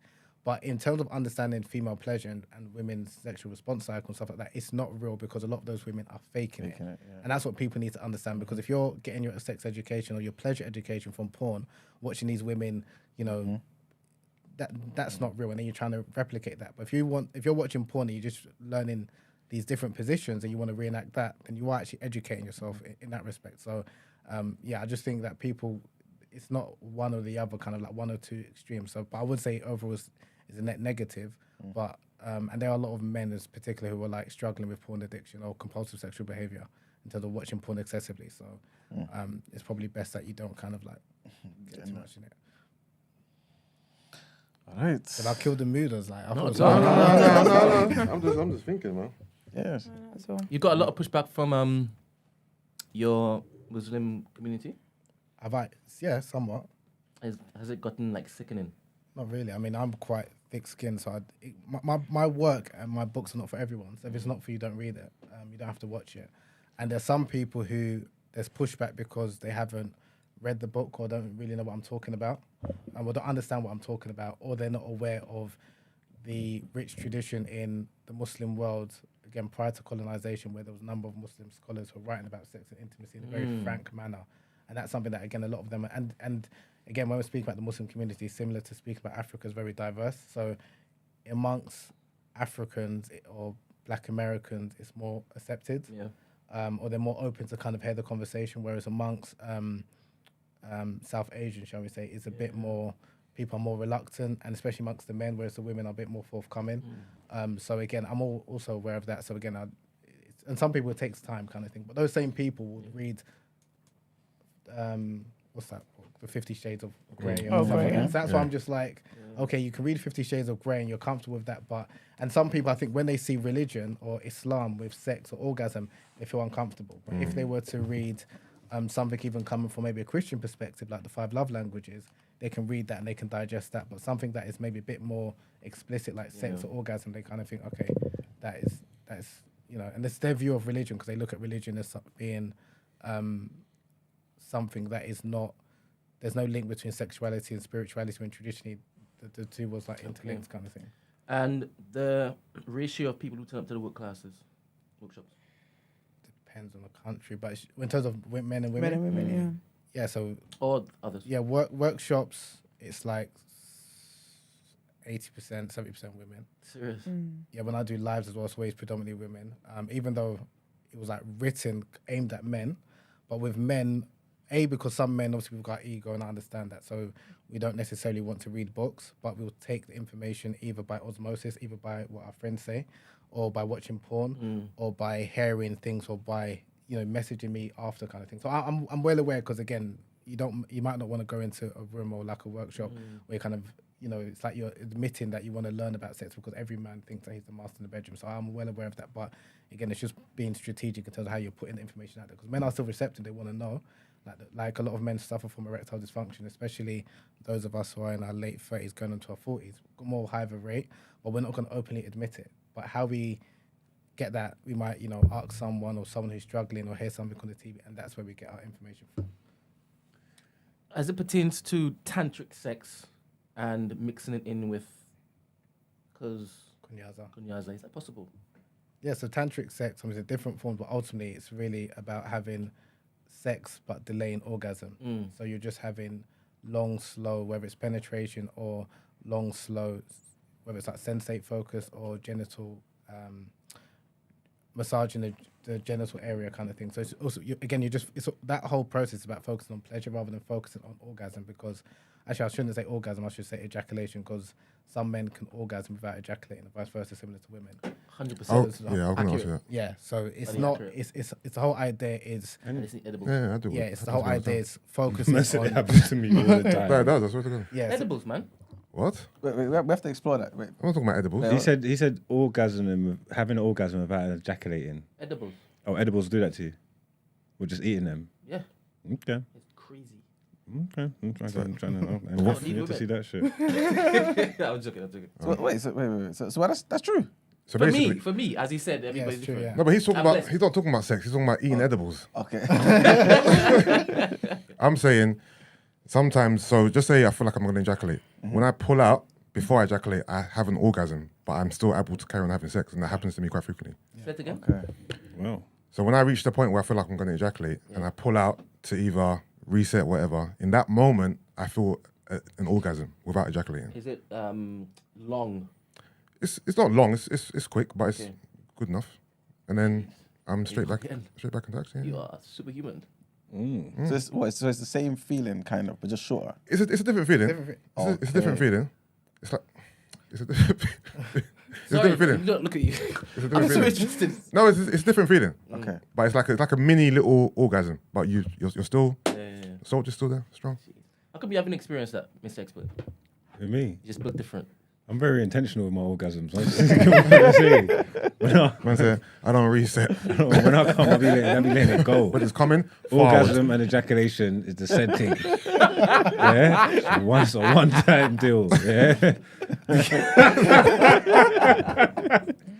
just letting you know. Man. These guys have been talking pure smack in this You know what chat. I'm Hey, you know what, ladies and gentlemen in the chat, yeah, just quickly because these have been talking up the things. I just want to say something. This is for the men and women. If you've ever squirted or made someone squirt before, just drop a 1 in the chat for me. Just a number. And also, we know what, like, who wants the woman to squirt every single time, bruv? That's a mess, bruv. Yeah, man, messy. That's a mess. Yeah, laundry. Bed sheet, mattress, it's long, bruv. Okay, man, it's casualties of war, man. So what? no, So what? don't I have to come to me go. if you squirt. So if I know she squirts, we got to finish in the bathroom every time. No, man, just handle that, man. Be a man up. Oh, everyone's quiet. Hello, Oh, laundry. everyone's silent Hello, now. laundry. No, it takes about 25 seconds apparently. I was going to ask Okay. you, what is your thoughts on like sex education, like with schools and stuff? Do you feel like the way in which kids are taught, do you think that's a healthy way? It makes sense? Okay. Is it too early? Like, what are your opinions on that? yeah, so I think Gotta put 0. Hold on, what's the question? How many have they squirted in their life? No, if they've for the girls, if they squirted, for the guys, if they made a girl squirt, just drop a 1. But there's a lot of 1s in there. A lot of 1s. I hope all of you lot like the video as well, yeah, with all these ones. Sweet. Just squaring asses. Like the video, bro. But yeah, sorry, sex education. yeah, I think it does need a revamp. A lot of the work, I don't do work with children or under the age of like 24. I try to, just because, like I mentioned before, it's easier, and sometimes, especially even university age, not to say that if I do an event, it's only like 25 plus, but I target people that are over 25 because they're a bit more mature to kind of actually have that conversation, whether they're sexually active or not. Whereas when you're someone who is obviously younger, they're more impressionable as well, and again, they might misunderstand what I'm kind of saying. And I use a bit of informal language when I'm doing like presentations and stuff like that, or my Instagram, my social media handles. But in terms of like sex education, the problem with it is that a lot of it is just about the mechanics of sex and the biology. Yeah. And they don't really talk about pleasure, especially, like I said, female pleasure, because it's seen as like a taboo area. And a documentary I did with the BBC This was like around 2020. So I did a Kunyaza workshop, and then actually before the Kunyaza workshop, one of the producer from BBC reached out to me and they wanted to kind of explore how sex education is taught in the UK compared to like Rwanda. So they came to one of my workshops, saw the type of stuff that I was doing, and then obviously then went to Rwanda and was kind of comparing. And the reason why they did that was because up until, again, I think it was September 2020 or 2021, pleasure, or female pleasure in particular, wasn't part of the syllabus. So they would teach about ejaculation because you need that for procreation. But because female pleasure or female orgasm is not necessary for a woman to have a baby, it's not included. It was left out, So that's why their whole approach of looking at sex is really just about procreation or STDs and sexual health kind of thing. So, and they don't really bring morals and ethics because they're looking at it like we're just giving facts. But you kind of do it, and I'm unapologetic in this. I do have my morals and I've got my values and stuff that does affect my work. But in the education system, they want to come across as they're completely objective. And they're not speaking. And that's one of the danger, because if they're speaking about certain sexual practices that you should refrain from, then that's a moral judgment kind of thing. But I definitely think it needs to be had. But maybe if it's not going to be the school, then it needs to be if it's not the parents, but their uncles or aunts or the wider community, because we're all going to be taught about sex indirectly or directly, even young people. But it's like, how are you going to get that information? Because if you're not going to get that information from, I didn't really get much sex education from school. It's really from like peers, some older cousins, and I don't know, listening to LL Cool J and some other artists I won't name. Because if you actually listen to R&B back in the late 90s, early noughties, what they were kind of the expectation that they put on the man was different to maybe like now. So you looked at it that even if it was from an ego perspective, you're there to kind of please a woman. So again, we all get educated or miseducated in different various ways, but I do think definitely in the schooling system, you do need more of an emphasis placed on understanding female pleasure and consent.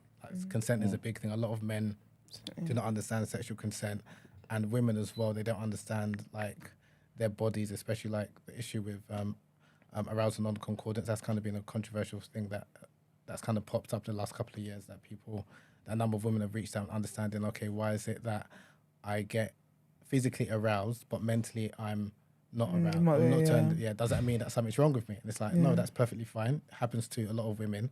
And it doesn't mean and men need to understand it's because a woman is physically wet or lubricating, it doesn't mean she wants to have sex. Don't look at that as an indicator. It's an indicator. She needs to verbalize it. So especially people need to kind of, like I said, understand about sexual consent and all these type of things. But there's still a long way to go in the sex education system. Yeah. How long are your workshops? Like, what is the duration of them? It varies. I do so between an hour and a half to maybe like 3 hours if it's in person. Like the one I did when BBC filmed, that was about 4 hours. Wow, but what I like to do is not just me talking. So it'd be me with normally like a co-host, normally like a woman, so female perspective. Sometimes we might have other people kind of chiming in. We're trying to have a conversation because I don't want it to just be like just a seminar lecture or like a And now I'm kind of moving on to online, just giving courses. Okay. Just so it's easier for people to take that information again, especially because men are not so forthcoming to attend a workshop in person, but they've messaged me after and said, oh, is it going to be available online, this, that, and the other, so I can access it. So I'm like, okay, it's easier that way. That's really cool. Do you have any dates for your next workshop? Yeah, not. I want to attend. No, there's... No? I'm thinking out loud. Okay, sorry. I've got one. Well, you couldn't attend this one because this is for women. I've got one on August the 1st. But that's You're just monopolising the game, innit? You got one coming up that's just for gals. No, it's specifically for Nigerian women. That's why. And I've got another one. That would have been good. Yeah, and then I've got another one. Have you done it already? No, that's I'm sure you can put you on the guest list. October 1st. Independence Day. It's Independence Day as well. I didn't even realise. Be free. Oh, guess this. And I've got another one You're free for real, boy. On the 5th, but that's in Dubai. So I'm gonna do a couple of. But London's different. Hey, Chims is on the sea now. You can fly her out. Don't worry about that. I heard Chims put a 1 in the group. I heard Chims put a 1 in the chat. Hey. Don't listen to him. I'm talking a lot of foolishness today. Okay. I might look into the October one. As a Nigerian woman.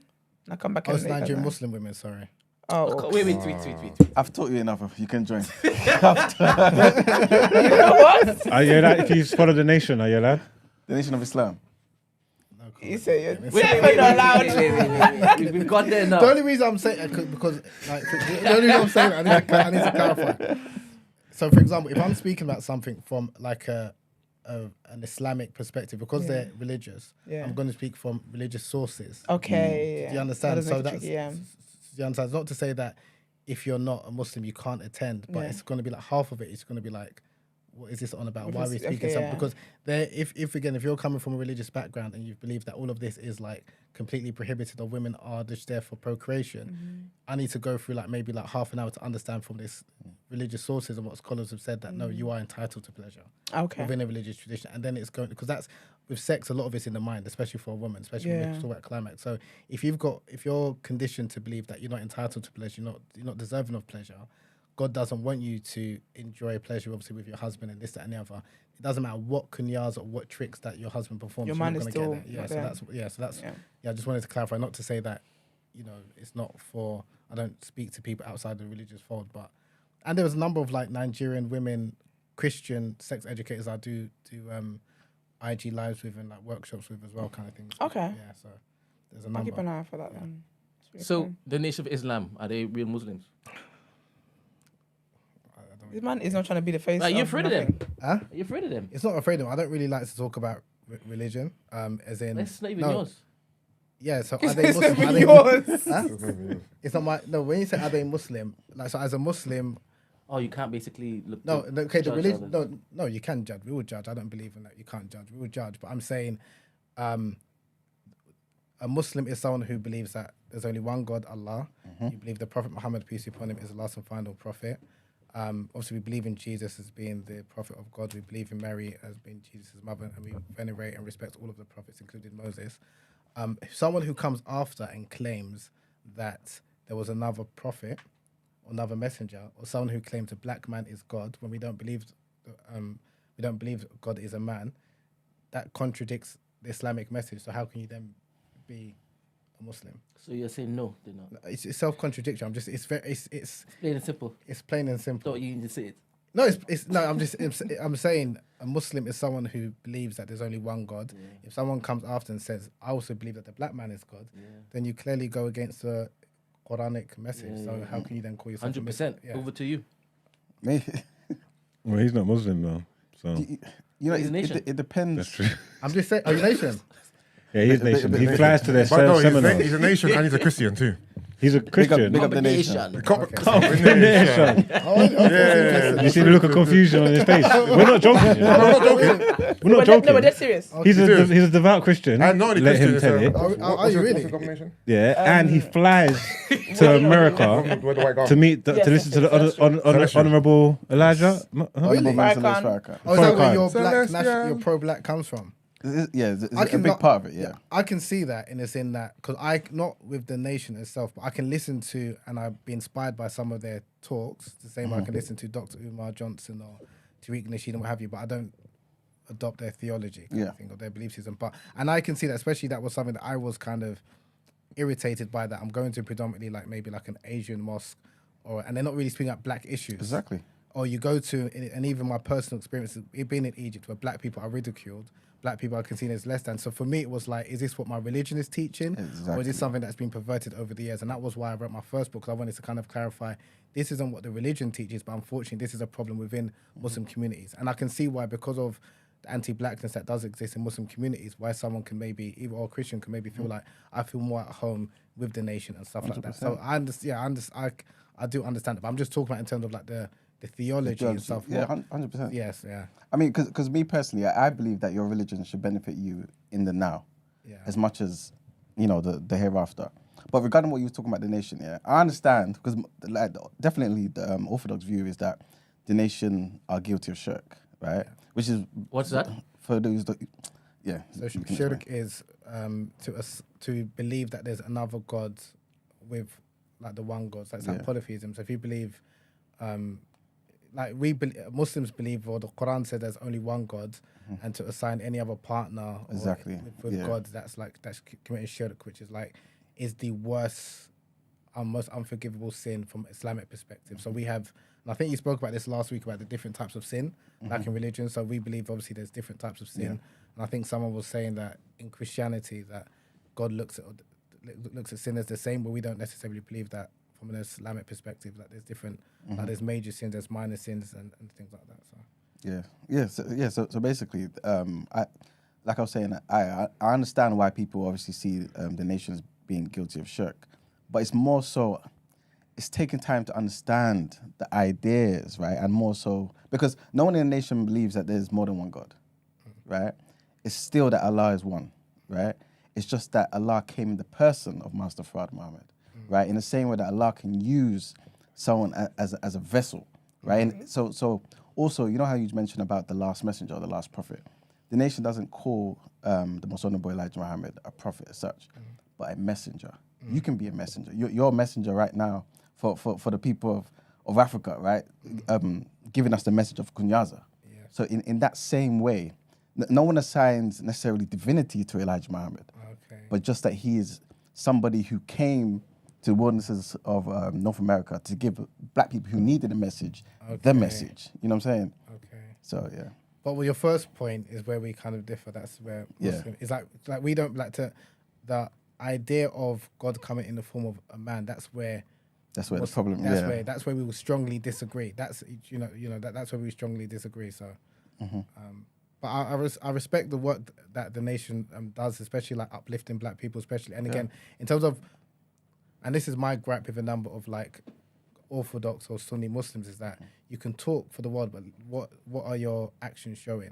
And again, especially if you're looking at, I'm not sure too much about in the UK, but especially in America, what the nation have done in terms of helping black people, Thank you very much. feeding people and uplifting, and even the transformation. Even if you look at Malcolm X, as much as everyone, Muslims will claim him now, but a lot of where he came from was from the nation. Everything. That discipline, and even that sexual discipline, and that's something that even reading his book, I was like really respected, which doesn't really get highlighted, is the sexual discipline that he, and you can imagine the way he was, even as being a speaker, obviously an attractive man, you know, got so many women that literally, even the FBI reports came out that was trying to entice him with women. He wasn't budging. He wasn't having it. Because he was strong to his mission, and a lot of that is from the teachers of the nation, and that discipline that doesn't really get spoken about. So yeah, I do definitely give them credit where it's due. I'm glad you're saying this, man. Wait, why are you sitting there feeling bare vindicated? I don't get it. No, because what we tend to do, right, and I'm seeing it even in the chat as well, a lot of people like to just draw a line and say, okay, you're a Christian, all of this is bad. You're Muslim, all of this is bad. You can't do this, that, and the third. Like I said, to me personally, I'm pro-black. So I believe my Christianity needs to aid my pro-blackness. If it doesn't, what's the point? That's how I see it. How does your love for the nation affect your Christianity then? Because it enhanced my pro-blackness. Christian. That's how it affects your pro-blackness. Yeah. How does it affect your Christianity? It doesn't affect my Christianity because I can compartmentalize. You know what I'm saying? I can, and in certain areas I can harmonize the ideas because I can understand them. In the same way, my Christianity doesn't make me throw away Yoruba culture or Ifa. It's impossible to me because that's why I am genetically. You know what I'm saying? So I'm not going to say, I'm a Christian now, I'll be converted. Ifa, Yoruba, rubbish. Oh, no. Yoruba? Yeah. Have you been to Brazil? I have, but I need to go to Salvador? Yes, You need to exactly. go. Like 100%. you need to go. Like you feel like you're in Lagos. Like you see people even speaking Yoruba language. Yeah. People that are still adhering to the traditional religion. And there's a proudness as well that even I didn't have. Like it's like I had to literally go, what's that, the other side of the world, and you're seeing like, and there's people eating akara and stuff like that. It's just a total different. I know you like Brazil as well. I need to go Brazil. You were heavy on Brazil, boy, back in the day. Who, me? No. Yeah, because we've got one of our listeners. She's from Brazil, I believe, and I was talking about something, and she sends me like we talk about like the similarities between like Yoruba culture and like the Brazilian culture and stuff. And she was sending me the food. When you said akara, that just made me think of that. So we were talking about that the other day. Yeah, they call it akara. And there's a couple of other, I can't remember, but Yoruba dishes that they eat there. Well, especially in Salvador, like northeastern Brazil. Yeah. And you go there and you see people that have Yoruba features. What, these Brazilian Nigerians? What are Yoruba features? No, like just like in terms of how they look, the food, because you know this is the thing, yeah. So if you look at that picture, you can clearly say that's a Yoruba man. Yeah. You know, Yeah. that's in Brazil. Yeah. That's a You can see the tribal marks. Yeah. That's in Brazil. Look at that. So like even going there, you'll see like that could be my uncle kind of thing. 100%. It's Yeah. just So he's not Nigerian man. he's in Brazil. He's enslaved Brazilian. Oh, is it? Yeah, this is in the 19th century. So like for me, So like, he's Nigerian then? yeah, Nigerian, but yeah. I'm saying that Yeah. by this point, do they see themselves as Brazilian Nigerians or Now it's Nigerians in growing, Brazil? Yeah. So in northeastern Brazil, where it's like kind of seen as Obaye, like the black Brazil or the black Mecca, you have a lot of people that they are proud of their African heritage and call themselves like descendant of Nigerian or West African, what have you. Other parts of Brazil, maybe not so much so, but even like fair skin or like white Brazilians, they're like more proud of the African heritage than Africans in this country. There's like a more of acceptance. It's just like really strange, like even like at the carnival and stuff like that, you see like people are more proud of like they're welcoming of like the African like cultures and stuff like that. It's just different. It's like it's very different to America. And that's why I encourage people to go, because even like people have like this. I've heard people talk about, oh, it's really dangerous. No, there's some parts, but it's like someone saying, can I go to Hackney? Some parts you can go, some parts, it again depends how you move. But as a black person, all of us have our different various shades. They're not really going to be looking at you. I heard the racism's bad over there though. Again, it's not. Yeah, that's another. It's So again, it depends what part. If you're going to Rio or Sao Paulo, it's a bit more pronounced. But if you're going and especially if you're going and know that you're from the UK, you're not really going to experience it. You're just going to be seen as, oh, like you're different. But there is systemic racism there, but it's not blatant. Okay. Like in America kind of thing. It's kind of like the UK, but but you can see, like when I went to Rio for the carnival, one of the things, obviously I was enjoying it, but then one of the things I didn't like is that when I went, for example, to my hotel, oh no, where you going? Where you going? So, excuse me. Oh, sorry. They read your gringo. They treat you differently. But then you see how they treat the other black people. And then after, I couldn't enjoy it as much because it's only because of my red passport you're treating me with respect. If I didn't have the red passport, and then when I started to speak to like black Brazilians and seeing their, I mean, they don't like to call it favelas anymore. They call it like the comunidade, like the community. It's a different, it's vibes. It's like a total different, like you go to like maybe a party in like where all the tourists are, it's very different to like where like their favelas or their hoods kind of thing. I think as even as black people, I think we should be encouraged to kind of visit those places because some of when people talk about it's so dangerous, if you've got like a white, blonde-haired, blue-eyed man who is, talking about it's dangerous, maybe for him because they see him as you've got money, even if he doesn't. But generally as a black person, like I've been over 8 times, I haven't felt threatened or... I know what you mean though, because I read the review about somewhere where I went in DR and it was clearly a white person that wrote it because they was like, this place is dangerous, it's this, there's that there, there's that there. And I was there and I was like, this is my shit. Yeah, exactly. This is where I'm supposed to be. This is Yeah, lit. exactly. So yeah, So imagine you relied on those type of reviews, and that's what people do when they kind of hear about Brazil. It's like, oh, I can't go, it's so dangerous. And it's like, for some people, yes, like when I've spoke to some of my white friends, you might have to be more careful with how you go. But as black people, generally, it's not as, I don't think it's as dangerous as kind of people make it out to be. And again, as long as you don't go out there showing like really ridiculous jewelry and stuff like that, no one's really going to kind of come for you, I don't think so. And that's Bahia, isn't it? Yeah, Bahia, Salvador. So Bahia is the state, Salvador is the city. Yeah. Because my brother, he came back from Cuba probably a few weeks ago. He said it was the best trip he had. Yeah. Similar to what you were saying, he went there, just felt like he was in Yoruba land. Yeah. You know what I'm saying? Ifa is clear. People love it. They're not afraid to say, they worship Shango or Ogun or whatever it may be. In Nigeria, though, it's a problem. You know what I'm saying? And this is why, again, a lot of people in the chat, people who are listening, have a problem and struggle to harmonize how you can have a particular religious belief and also come from a particular cultural background. You know what I'm saying? I don't have that problem. Have you always been like that? I feel like, yeah. Really? Oh, definitely. it's like for me, I had to go outside of Africa and Europe to appreciate African culture. In a sense, like when you're seeing people outside of Africa that are really proud and embracing, and not only, and like even so, I went to a Pan-Africanist Saturday school, and my teachers were Caribbean, and they were teaching about African culture. They were teaching about Brazil, and that made me feel proud of my culture. Whereas previously, I wasn't like back in the day. No one was really proud to be like Nigerian or African. Let's be honest. But whereas now it's obviously slightly different. So it's like sometimes you need to kind of go outside or hear people outside, and then you really but not in a boastful way to say that we're better. No, but it's just to have to be comfortable in your skin. 100%. I think my brother had that same realization where he's like, wow, these people admire this particular thing. They've carried it on for centuries and it's still pure. Yeah, there's some differences here and there, but it's the same thing. It's the same thing. So yeah, man. But yeah, I think I was gonna say something else about the nation, but I can't remember now. Yeah, I can't remember.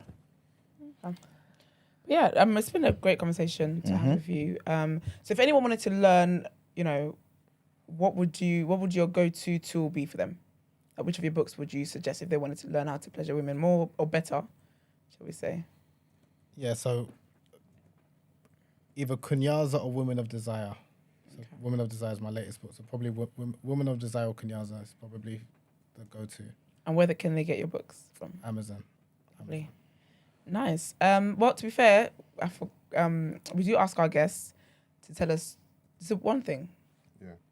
Two things. No, One thing that no one knows about you. Oh, yes, there's two things. One thing no one knows about you. And the second one is what some you've advice learned. for life or something like that. Just Yeah, like a lesson. Yeah.